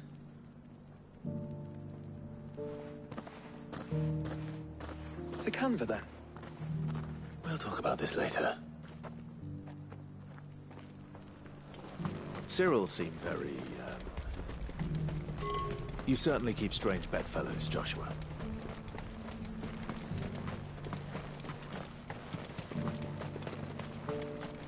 The free cities and the sea.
Clive. Smoke. Is the city fallen?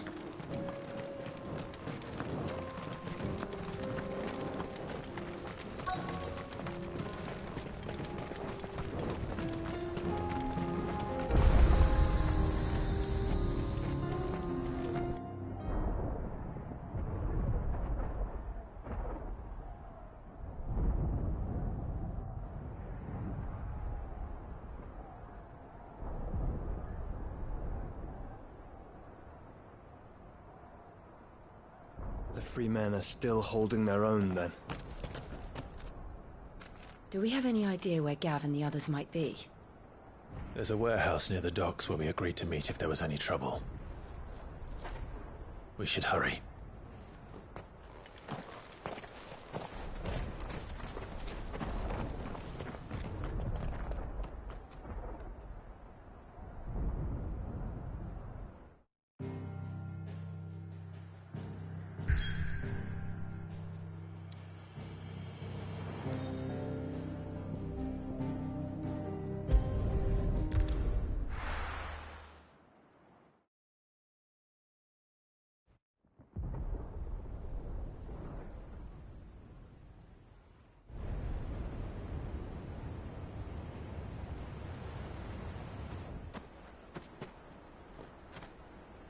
Sounds like thunder.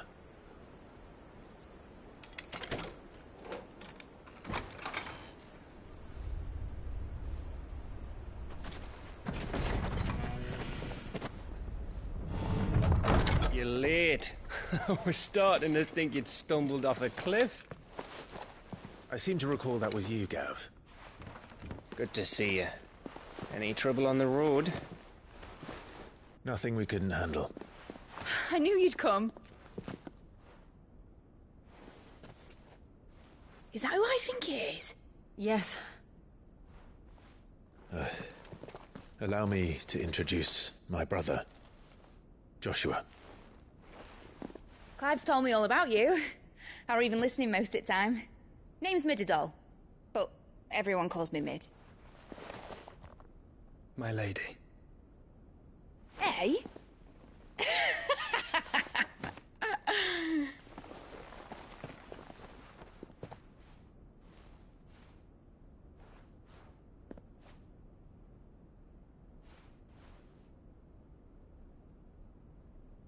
My boy. Uncle Byron. It's really you. I never thought I'd see the day.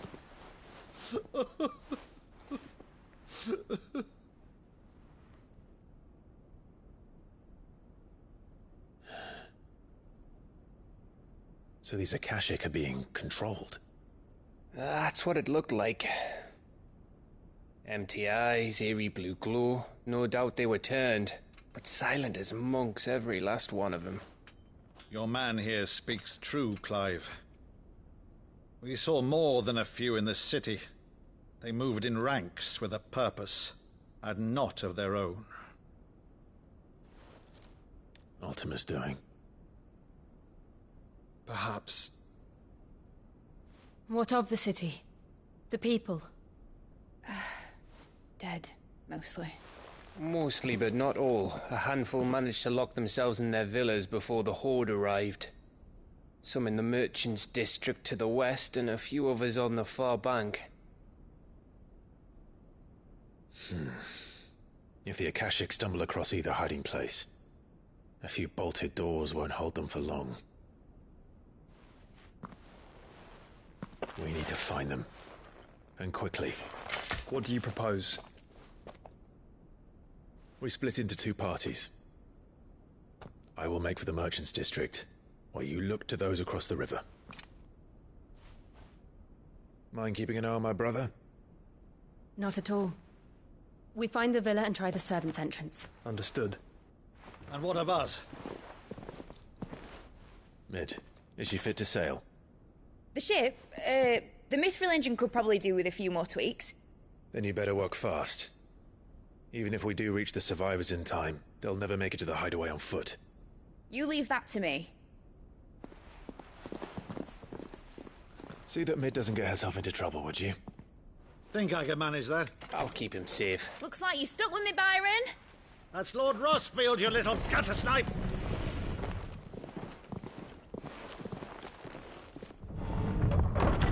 Shall we then? And you keep Clive safe. Be careful. Both of you. You too.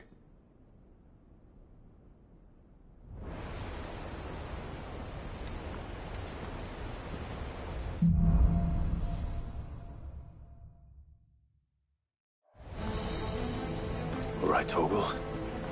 Let's find those survivors.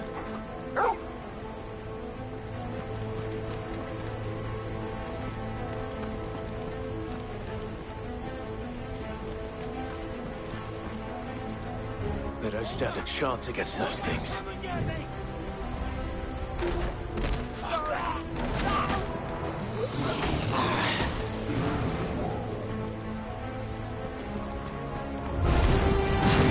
They've been routed.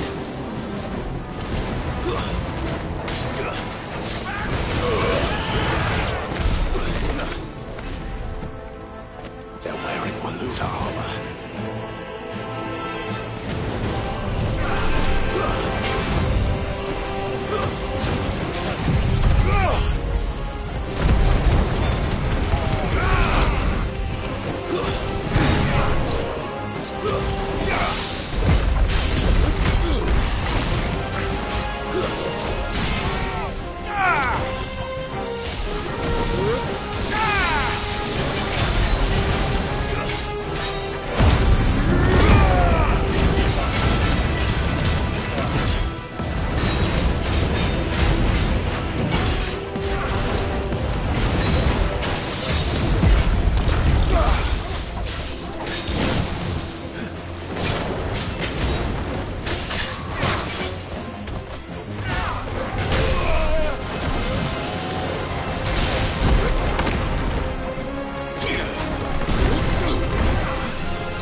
monsters here.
city's leaders gather, there may still be survivors inside.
You've caused quite the commotion. But then I would expect no less from you, Muthos. You again. I don't believe we've been introduced. You were in my family's crypt, and now you're here, with an army of Akashic thralls.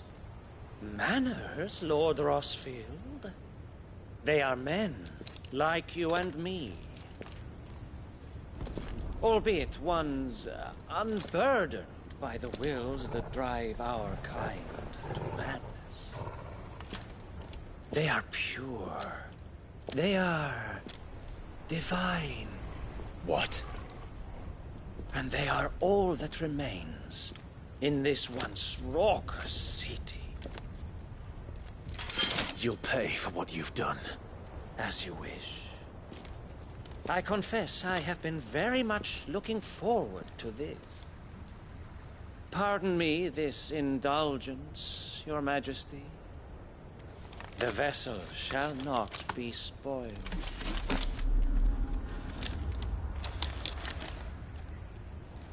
I am Signier of House Harvard, and you will yield. Or not. As long as you don't hold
forgive me if my performance seems uninspired.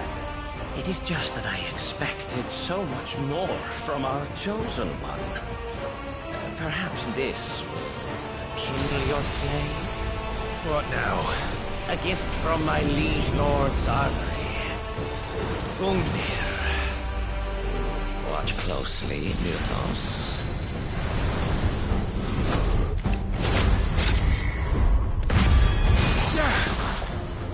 Yes! Yes!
Would you not agree? Actually, I wouldn't. Let's try.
The vessel is strong. My liege.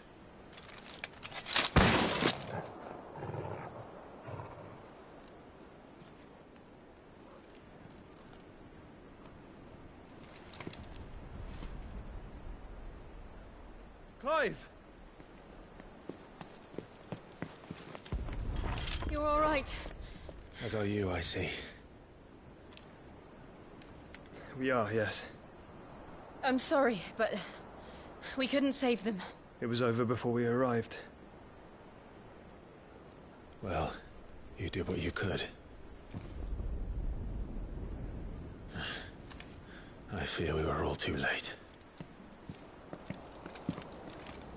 What's wrong? Nothing. I hope.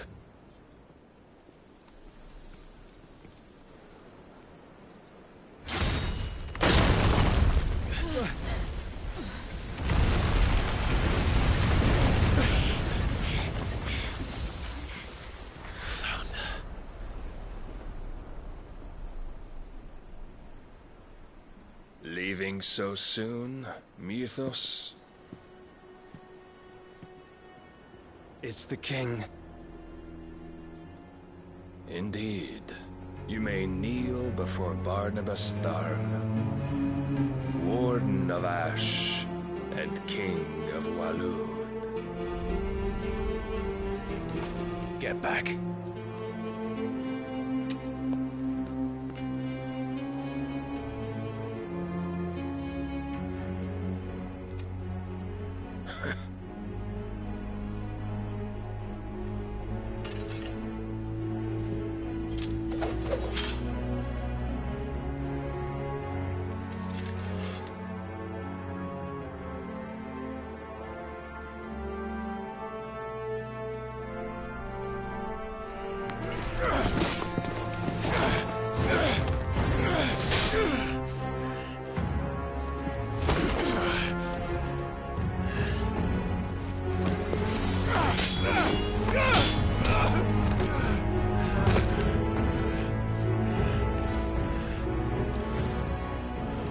wild and impetuous. I expected more of the boy who bested my Lord Commander. Yet I see why my master covets you so. The power within you, Mythos. The potential.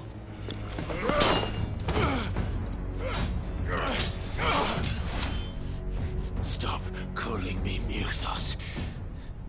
But Mythos is everything. The cornerstone of all creation. The Lord's vessel. Your purpose. My purpose? To surrender my mind and body to that thing.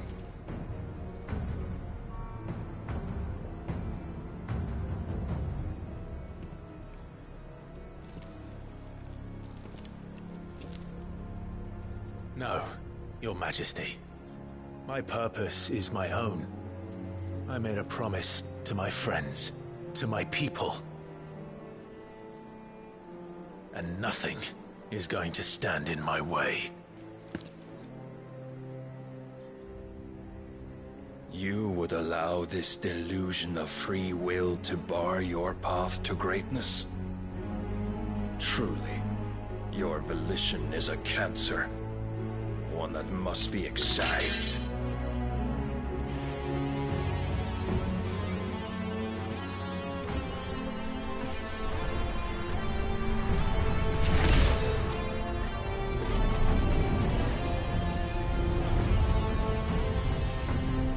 Try it.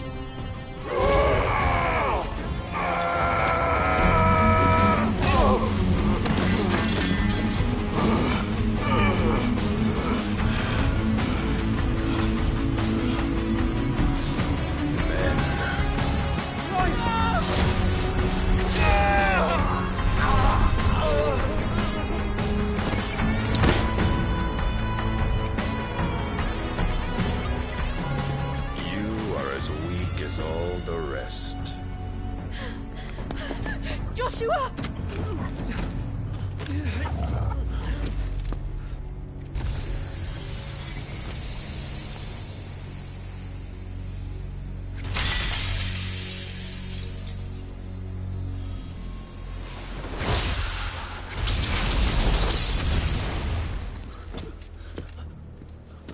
Oi!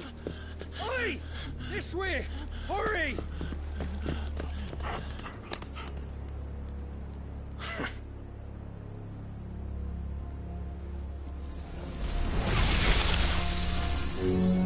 Power beyond reckoning, and they use it as a crutch. Such a waste.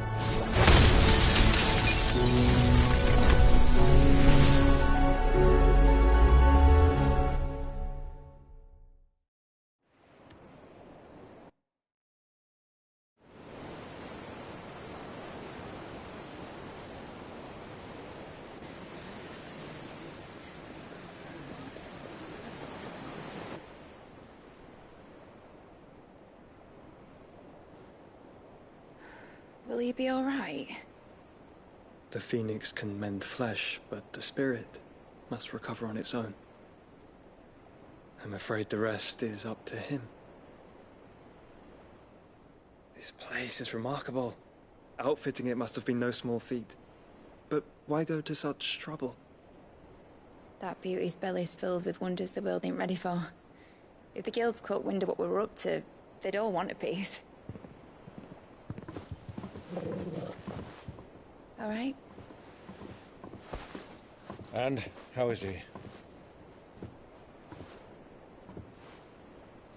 Do not blame yourself. He was barely breathing when you brought him here. We would have lost him if it were not for you. No. Barnabas may have severed nigh every sinew in my brother's body. But he made certain the wounds were not fatal. Nigh every sinew? Allow me, your lordship.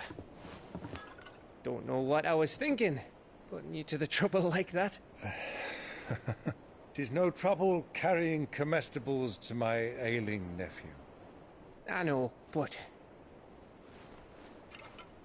you've already done so much for us. pouring your gale into the hideaway, and now the ship. I don't want to take the piss. You risked your life. And for what? Some girl you hardly know. Why'd you do it? You lot mad or something? I wouldn't go that far. Clive! You're awake, my boy. Oh.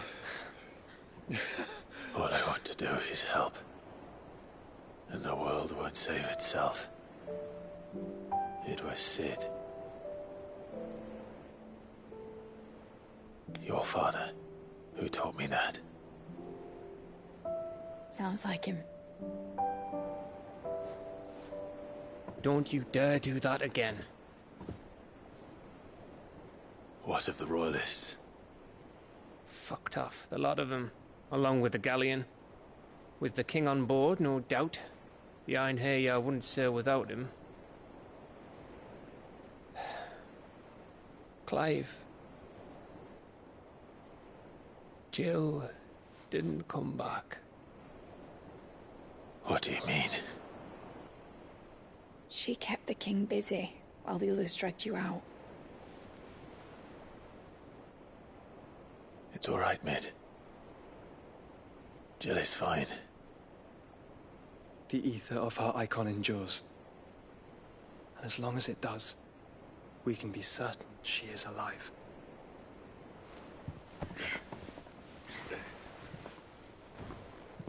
We must pursue the Black Galleon. Jill will be with the king, I'm sure of it. Well, good luck catching him, because my ship's going nowhere. It's the Mithril engine. She's got a kick like a wild chocobo and a mind to tear the hull in half. But do you have an idea? Well, of course I do. My dad'll have seen this coming a league off. If I had his old writings... If you had his old writings, you'd be sitting under a fuckload of rubble. The ones Otto didn't save anyway. I suppose he might still have a few pages in his stores. We'll have to hope it's enough. Do what you can to ready the ship. I'll speak with Otto. In your condition, you really are mad. Perhaps. But the world really won't save itself.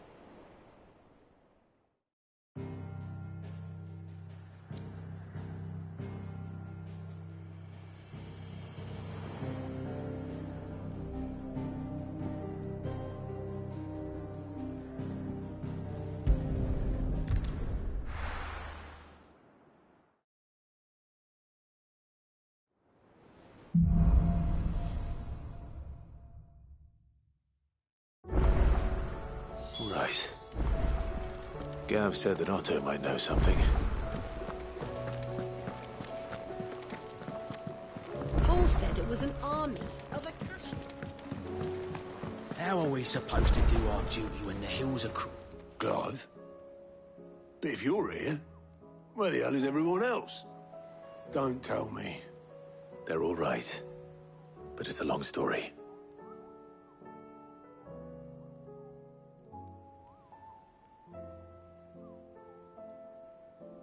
You lot don't do things by halves, do you? Well, at least everyone's still breathing.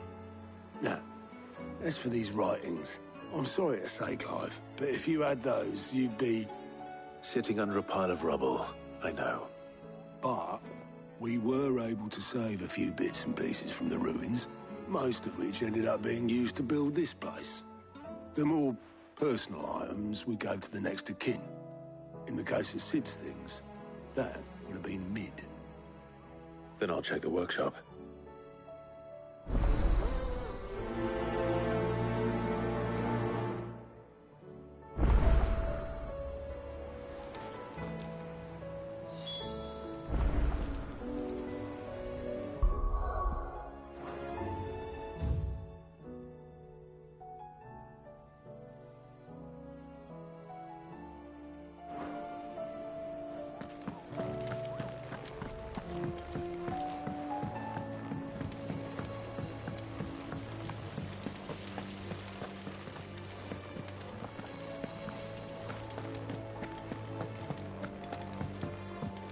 if Amber and the Lazarus are gone. Do you think Mid's ship will ever sail?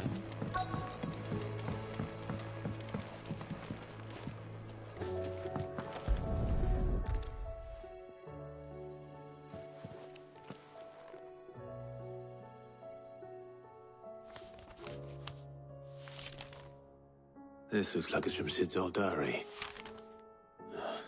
But you'll already have read it. I'd better keep looking.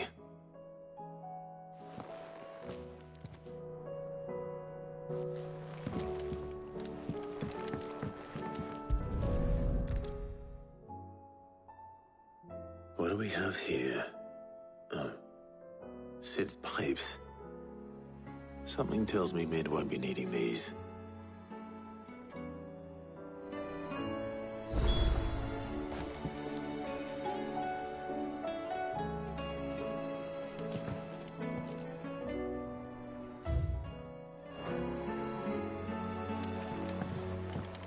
We've had no word from Canva for days. Please tell me Mid is all right.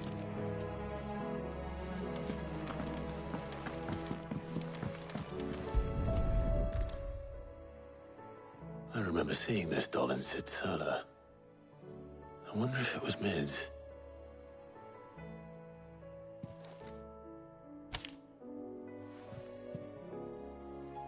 Huh. What's this tucked inside it?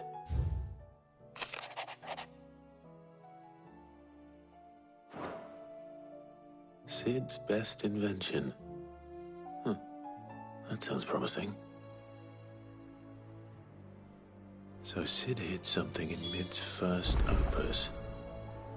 But what would that be? Perhaps Otto might know.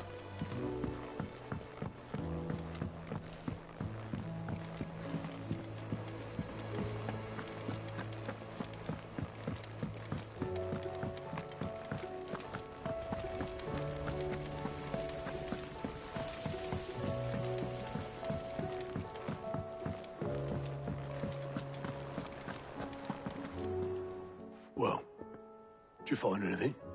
Possibly. You wouldn't happen to know what Mid's first opus was? Opus? That girl's as tone deaf as a banshee. Unless you mean the orchestrion. She couldn't have been more than, what, 11, 12 when she cobbled that thing together? It surprised us all. Not least her dad. You should have seen how proud he was of the little scamp. What's that battered old box have to do with anything? I think Sid may have hidden something inside it. Wouldn't surprise me. Those two and their bloody treasure hunts. Half the things in the hideaway were hidden one time or another.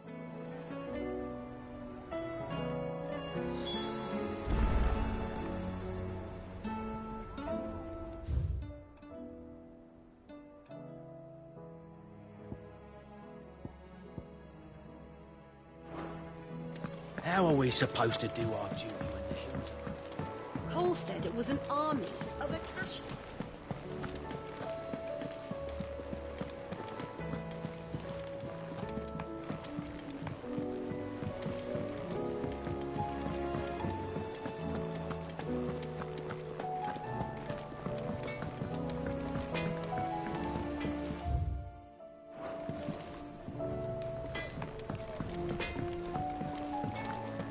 If it's knowledge you seek.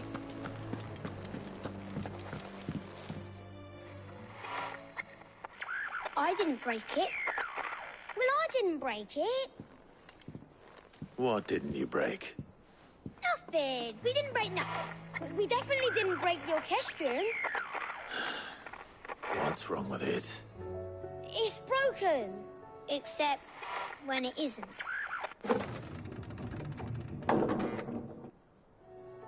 See? And you had nothing to do with this?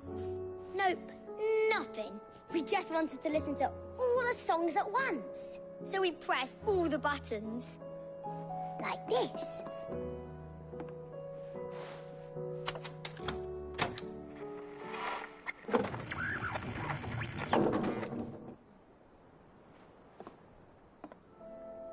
See?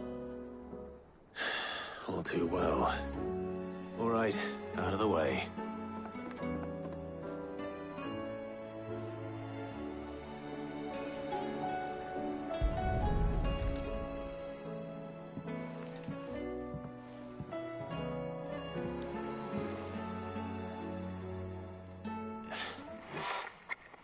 Something caught on one of the gears.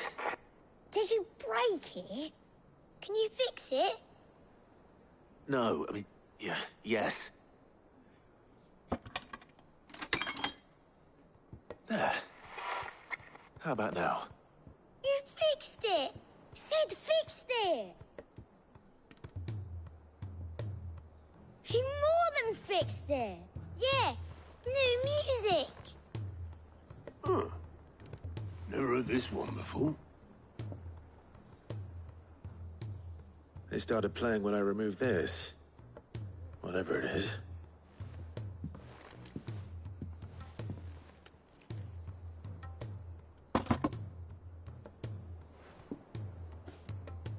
Well, don't look at me. I can tell you it's important, though. Sid showed it to me once and said as much. Said it was the stuff dreams were made of. Let's just hope it's the stuff ships are made of as well. Indeed. Let's see if we can make some dreams come true.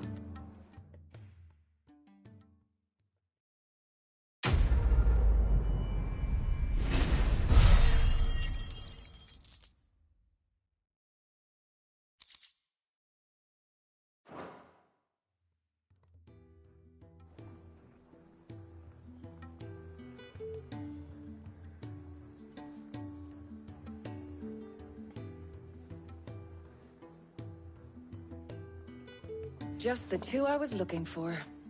Aye. Lose a patient? Actually, yes. The Crown Prince just left. Dion left? Unless you've another word for stood up and walked off. Yes, left. He did have the decency to leave a message with Obelisk before commandeering one of his dinghies. Should we go after him? No. We're not the Prince's keepers. He's free to do as he sees fit. I'd rather he did so in bed. His wounds are nowhere near healed. Much like yours, I suspect. Otto told me what happened in Canver. What is it with this realm's princes and their aversion to rest? Ask me when I get back. Though I may be sometime. Then at least try to stay safe. And if that fails, try to stay alive, eh?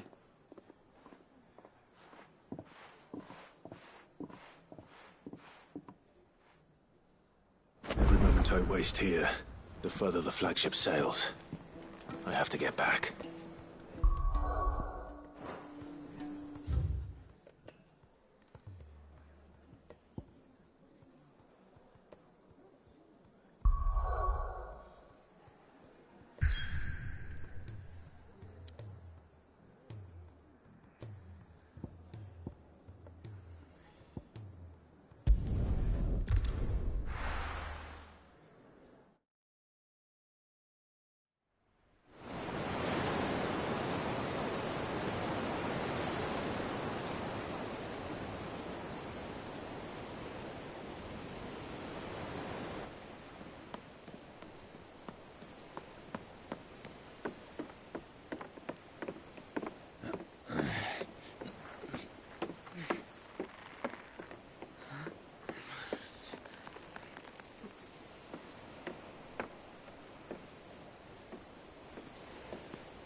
Right, Clive?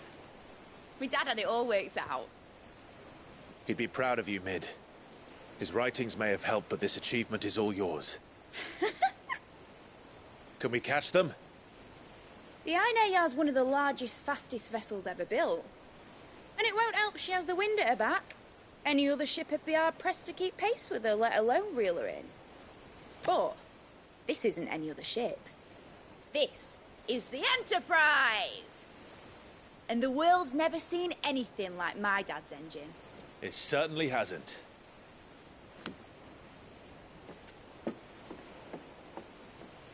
Clive, what do you know of Barnabas Tharm?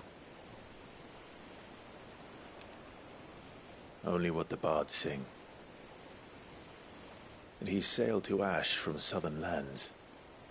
That it was his mastery of the blade which won him the throne. And that his sword, Odin's sword, can sever the very threads of creation.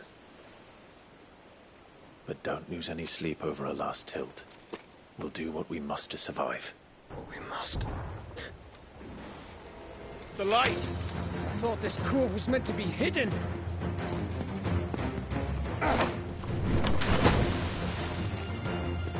Mid!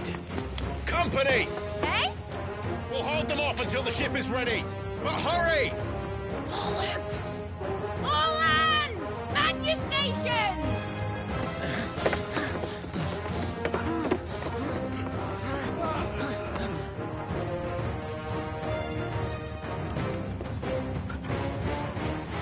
Everyone with me?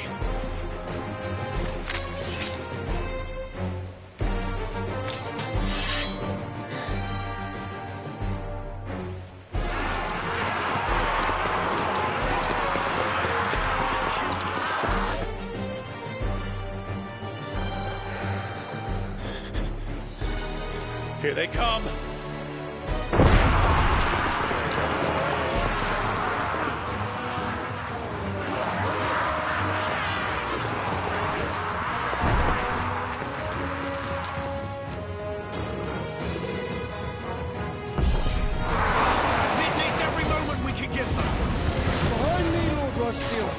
I'll take care of these fuckers.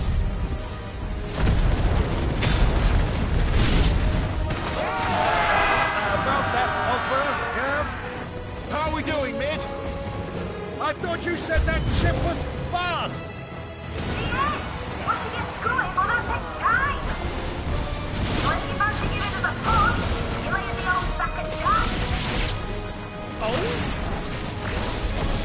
This alive in 20 summers!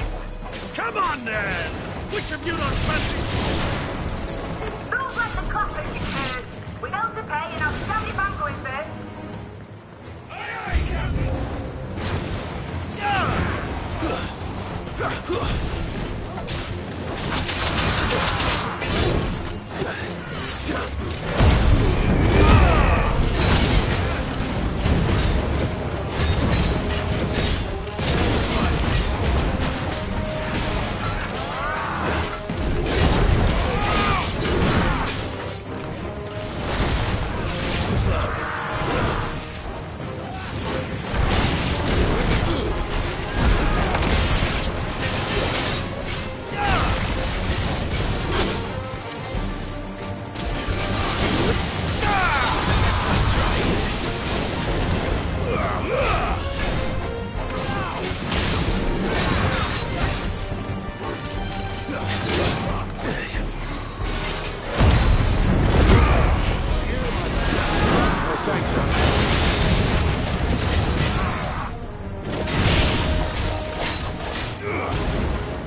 That was easy enough. All right, you lousy lot. Get your asses on board. She's ready to sail. You heard the captain?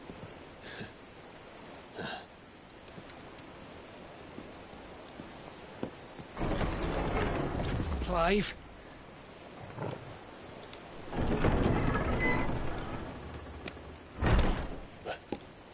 But I thought he was... Confound it. Then it is as I feared. Sleipnir is no man, but a creation of Odin.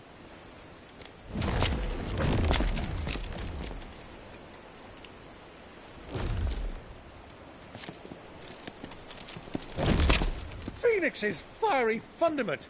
Have you no normal enemies?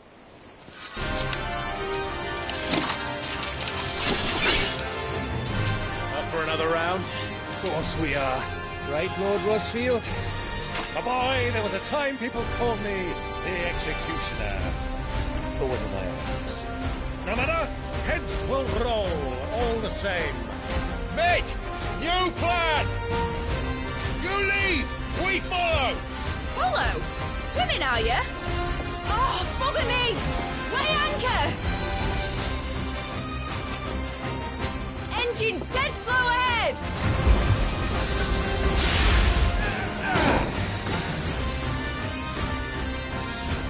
Have care, my friend. 'Tis not blood that runs through in Odin's veins. These foes will not fall easily, but they will fall. Like oaks before a woodman's axe. Good thing I brought one! How long are we meant to keep this up? As long as it takes. Unless you have a better idea. Well, I've already killed at least 5 of the bastards. Fuck it! Let's do the lot!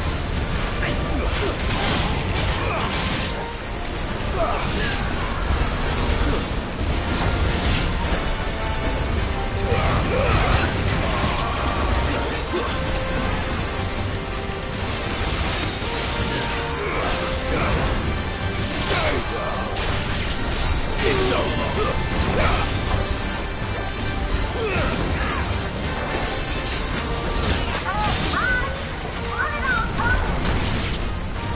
Should we make for the ship? Not yet. Wait for my signal. Give me thunder!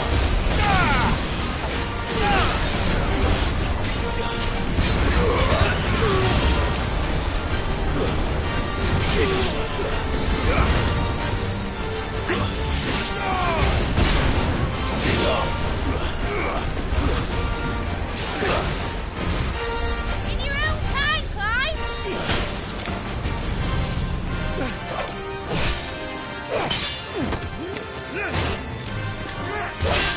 Right, grab for it!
Mate! Alright, engine full ahead! And hold on tight!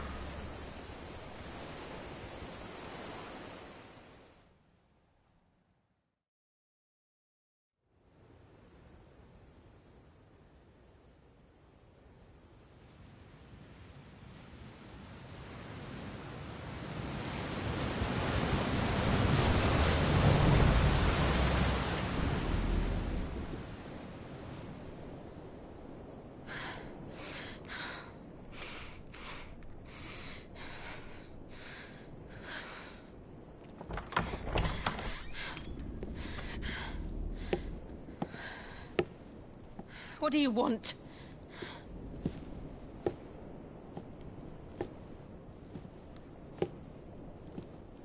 That's quite a mess you've made. and wholly unnecessary. You are my offering to Mythos. I would not see you damaged.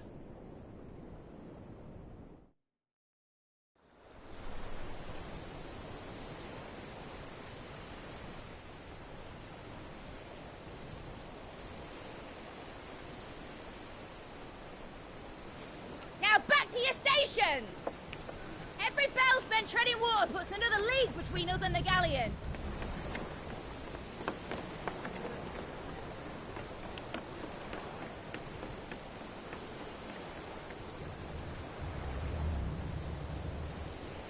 I don't suppose Mid has a spare engine? Since you rose from the grave, my fortunes have plummeted. Are you absolutely certain of this quest of yours, Clive? The foes you face are as terrible as they are numerous. Aye, and they'd have us live and die on their terms, which should answer your question. Ah! You have that same stubborn look as your father did when he set his mind to something. On the battlefield, I am but a single axe. A deadly one, mind, but a single one nonetheless. Yet what you require is 1,000, and I believe my old friend in Brandalar can provide them.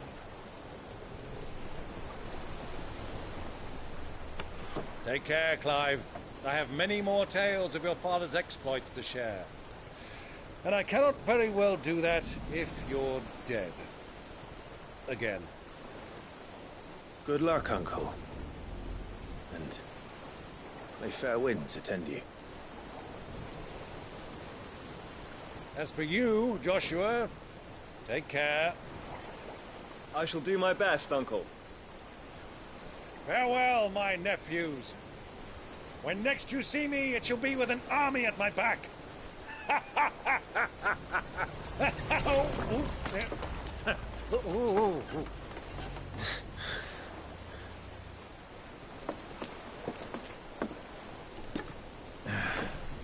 Cheerio!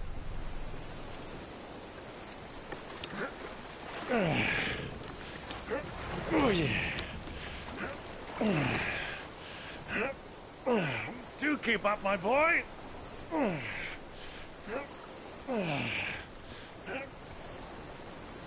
Well, we can't have him showing us up now, can we? We would never hear the end of it.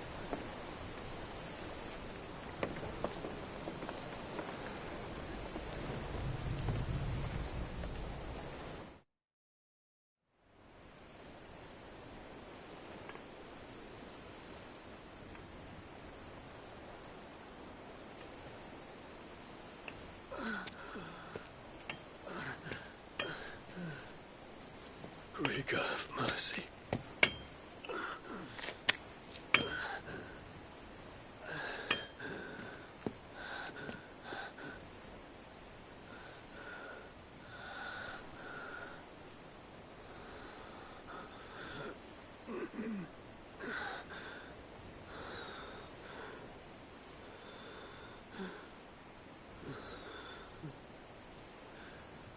All this.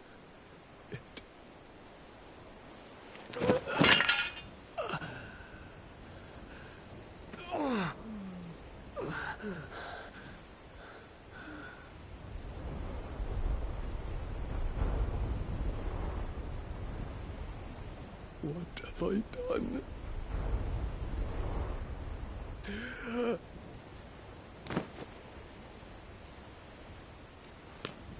My lord.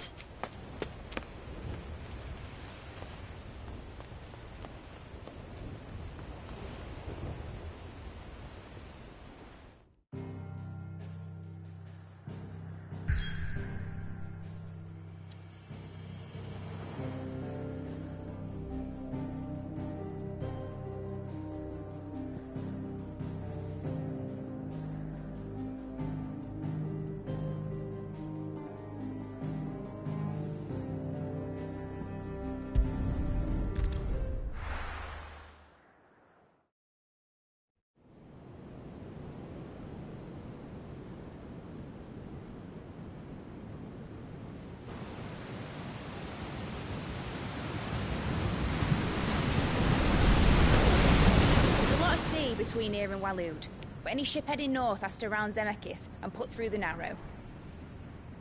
Maintain our current bearing north-northeast, and we'll catch the Black Galleon before she vanishes again. What's to prevent her from circling around Ash from the south? With these winds in those waters, it'd taken forever and a fortnight to reach Stonehere. Mid knows what she's talking about, Clive. Better than any of us lot, anyway. I say we do as she tells. Sails on the horizon. She's ours.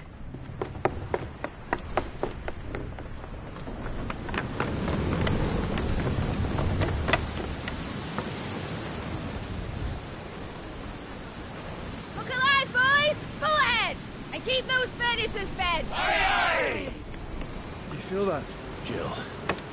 All hands! Battle stations!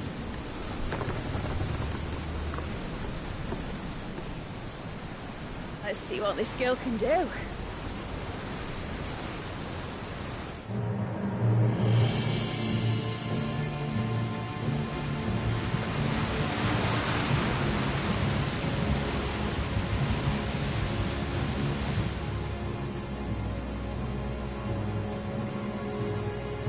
Where one leads, so does the other follow. The bond of consciousness which joins them condemning both to the same fate. Yet my every attempt to strike it from their hearts serves only to tighten its hold.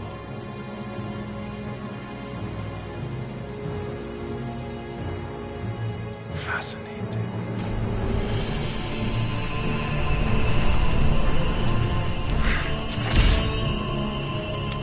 But then, there is naught my blade cannot sever.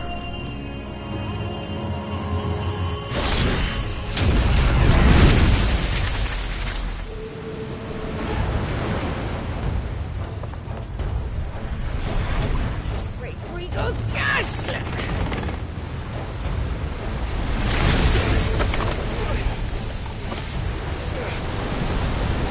One of us. Heads down, you brutes! And brace for impact!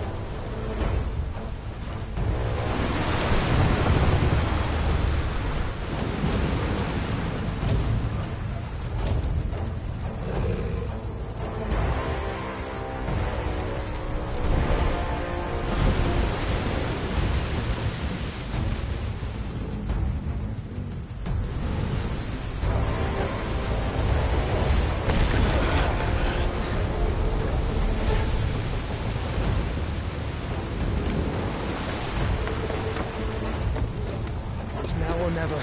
I'll find her.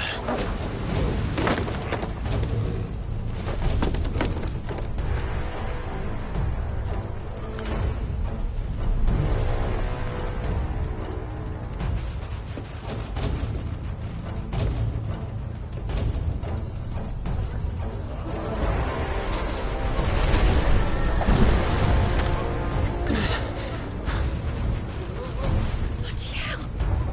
Out of starboard!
going to die. I need to hurry.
Clive. Get back!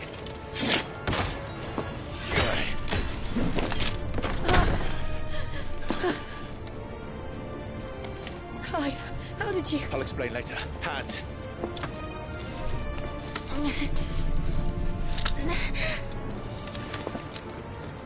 Can you walk? Out of here I can.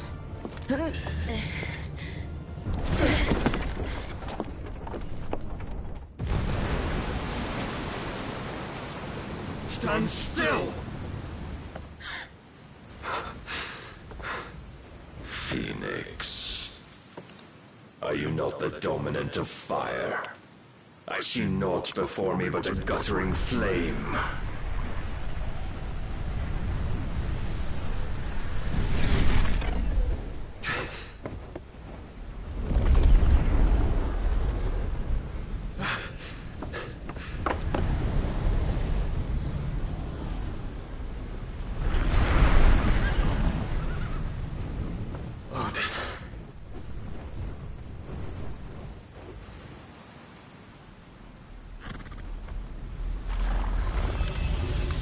In earnest, then.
Can you go on? I think so.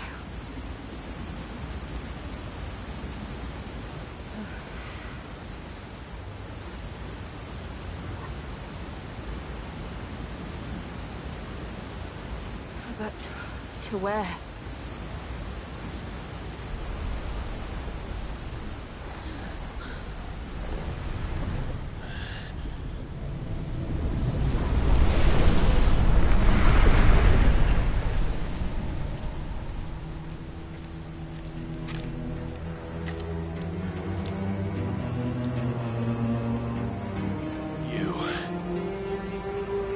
What did you do to Joshua?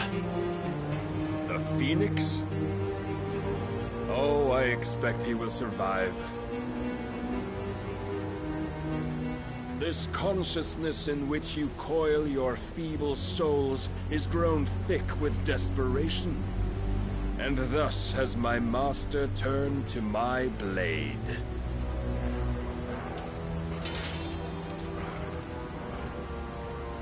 The world will soon be painted in black. And all that live shall gather in death's autumn wake. Not if we remove the cause of this misery. Not if we destroy the last of the Mother Crystals and restore balance to the world. Come. Do you truly think it's so simple?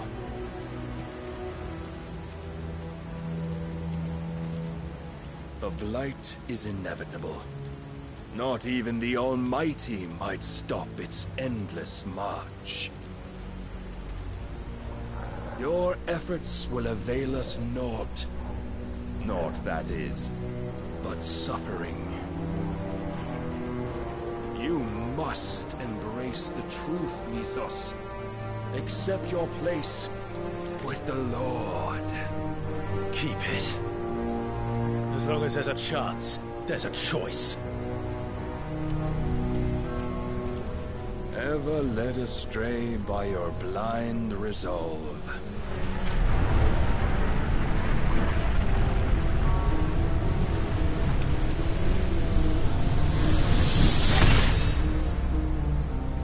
Now, it is time you learn the inevitability of your divine fate, however much it may hurt. Get as far away as you can. Clive, no! Trust me, Jill.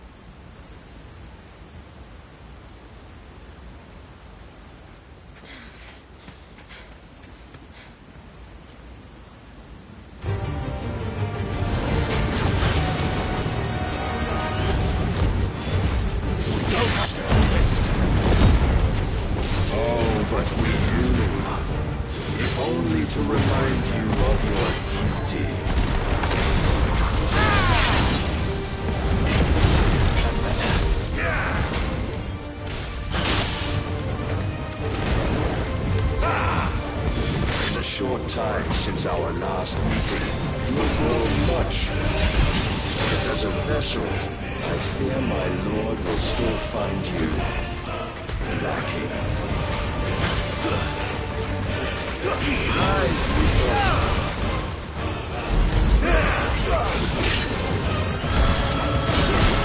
all this fire and fury, and for what? Stopping the light. A foolish notion fed to you by a foolish man. How dare you? You know naught of this world nor of our place in it. If our fates were so easily rewritten, we would all be gods.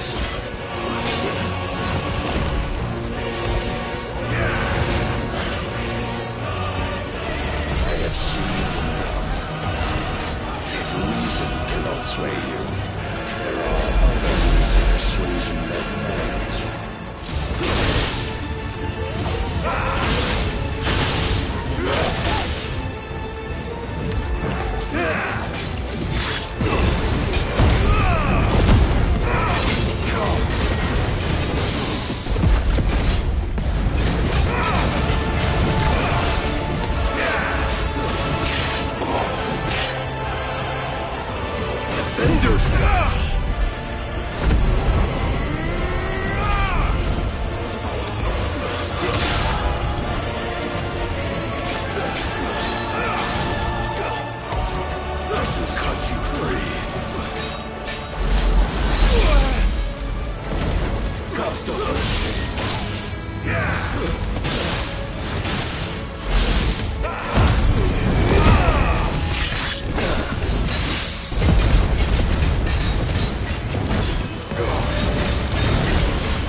So soon.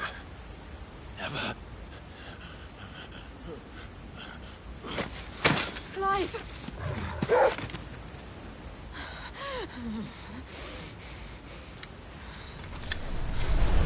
Do you not see? Your iron will weighs you down, dragging you ever further from your purpose. And what is my purpose? Mythos. Who are we? What are the Dominants? The breath of the Creator still warm on our lips. We carry his light that we might guide the masses in his name. We are but mighty acts of God. We are more than that. You would be nothing without what he has granted you. The power we wield is his, and yet every time we draw upon it, it wears away at our very being. It breaks us. It unmakes us, that its immaculate aspect might reveal itself. The Eikon. It is too much for even his chosen few. Apart from you, Mythos. You wield the might of many, yet your body does not answer for its avarice. What are you saying? What I am saying is that we Dominants are a means to an end. We were created for you, that you might drink deep of our strength and thereby fulfill your divine purpose. Which is? To feed. As you would know, could you only look beyond the walls of your prison of self-regard. As long as you choose to ignore this, you shall never penetrate my defenses. Still, you may take solace in the fact that you are not alone in your plight. The chains of volition shackle all of mankind, but there is yet cause to rejoice. For the Lord, in his mercy, has taken pity on his flawed creations, and shall see them restored to their proper forms. And what exactly would that be?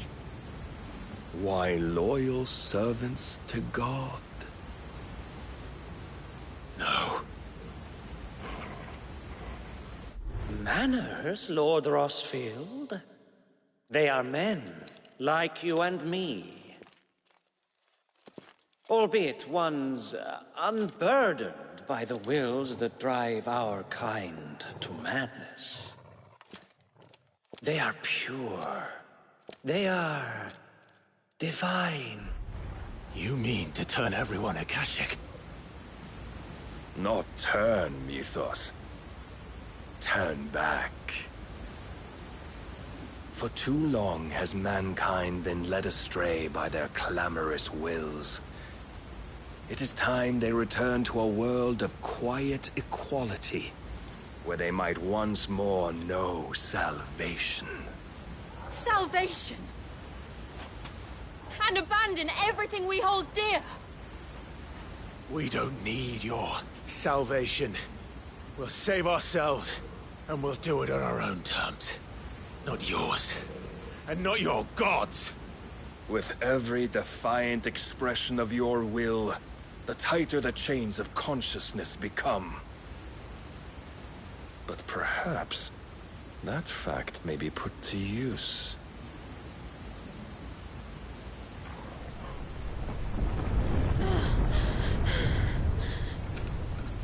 Clive! The faster it binds you to the remaining dominance, the stronger your hunger will become. Until it leads you back to the only answer there ever was. Mayhap not by the path my master intended, but back all the same.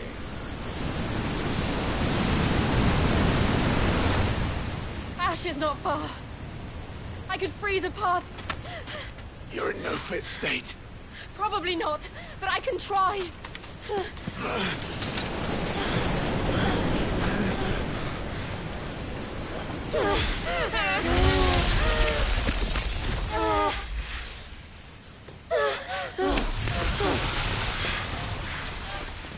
Don't look back!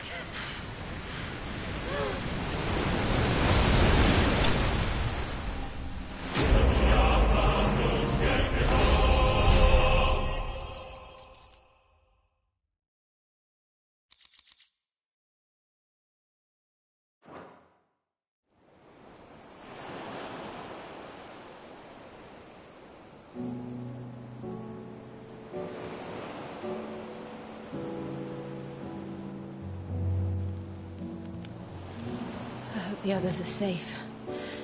The Enterprise was clear of the gap when we fell. They made it, Jill. And they will have seen the ice where it led.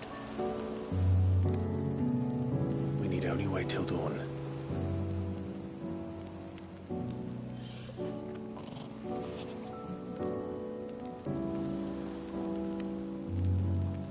This is the second time Barnabas has bested me. I'm powerless against him. And maybe there really is nothing else for it but to give yourself to his master.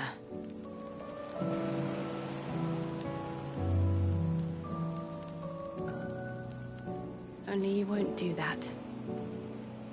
The Clive I know would never do that. So you believe?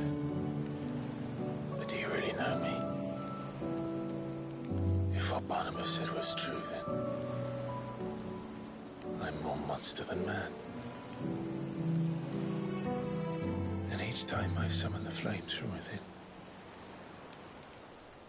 I burn away the things that make me who I am. Do you, though? Think of what you've used that power for. Of all the people you've saved. It doesn't matter how or by whom it was granted, only how you choose to use it. And you've chosen to use it for good, haven't you? I've also used it to kill. What if that's my purpose? What if it's all I'm good for?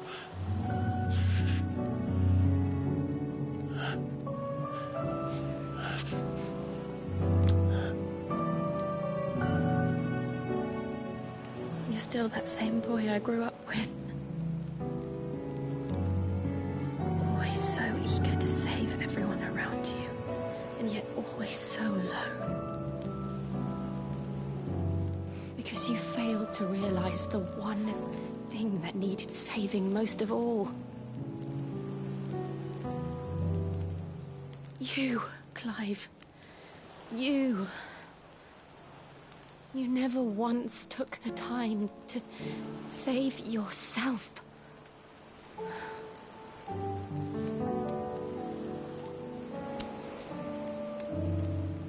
Myself? I think I might be beyond saving. No one is beyond saving, provided they want to be saved. You fight to survive. And you survive so that you may protect those you love. It's what you do. What you've always done.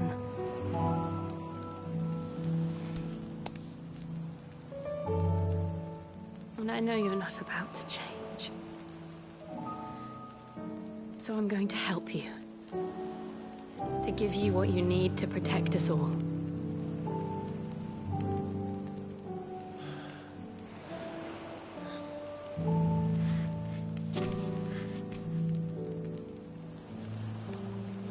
Jill. Are you sure?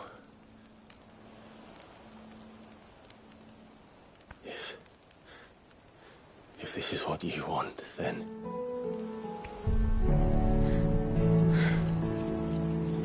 Don't worry, Clive. It is.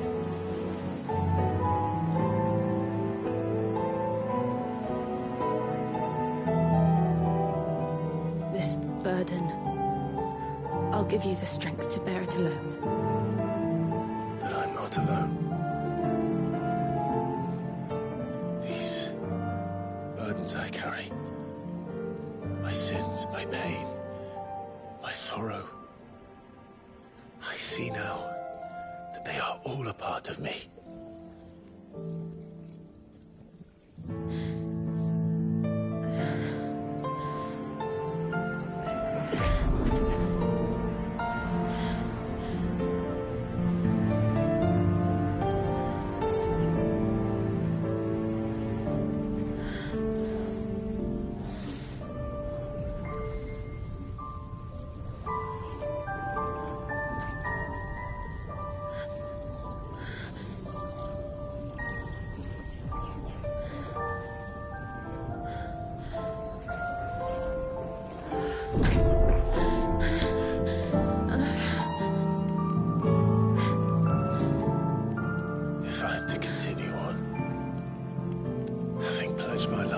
those I love. And I will gladly bear your burdens too, until my last breath. Clive.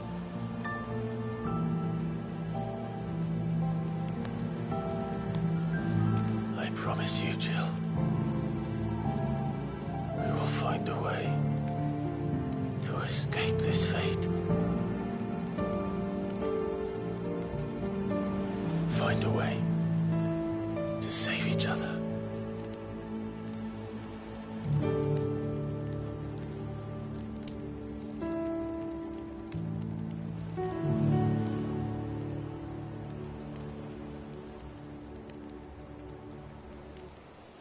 That we might one day look upon the moon again, together.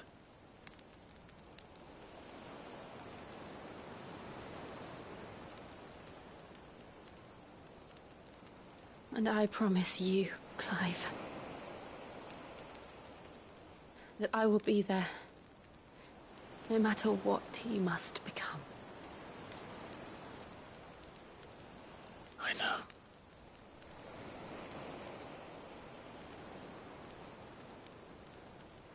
I never thought a smile could bring me so much joy.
What of Barnabas?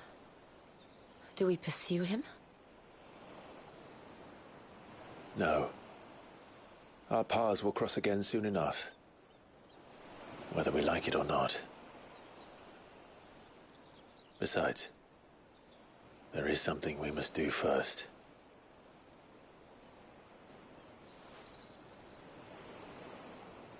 Of course. Drake's spine. The last Mother Crystal. The Einherja is at the bottom of the sea. Waloed won't dare move on Storm without her. But they know we're coming now. We'll need a plan. And a damn good one at that. Then let's go home and find one. Ash will have to wait.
Mid says Odin split the sea in two. She's always been partial to a tall tale. But there's tall, and then there's tall. I struggle to believe it myself. I see your uncle isn't with you. He stayed with the Enterprise. After our brush with the Einherja, she was in urgent need of repair. And my uncle knows a shipwright in Randalar. We're to join him there when we're ready to sail for Ash. You sure that's wise? Last I heard, the place was still overrun with Akashic. Show me a city where that isn't true. Ultima's plague is spreading. We're running out of time, aren't we? We've done our best to shore up that hideaway. But I doubt a few planks will stop what's coming. Still, we'll keep at it. Every little helps, I suppose. Let's hope so.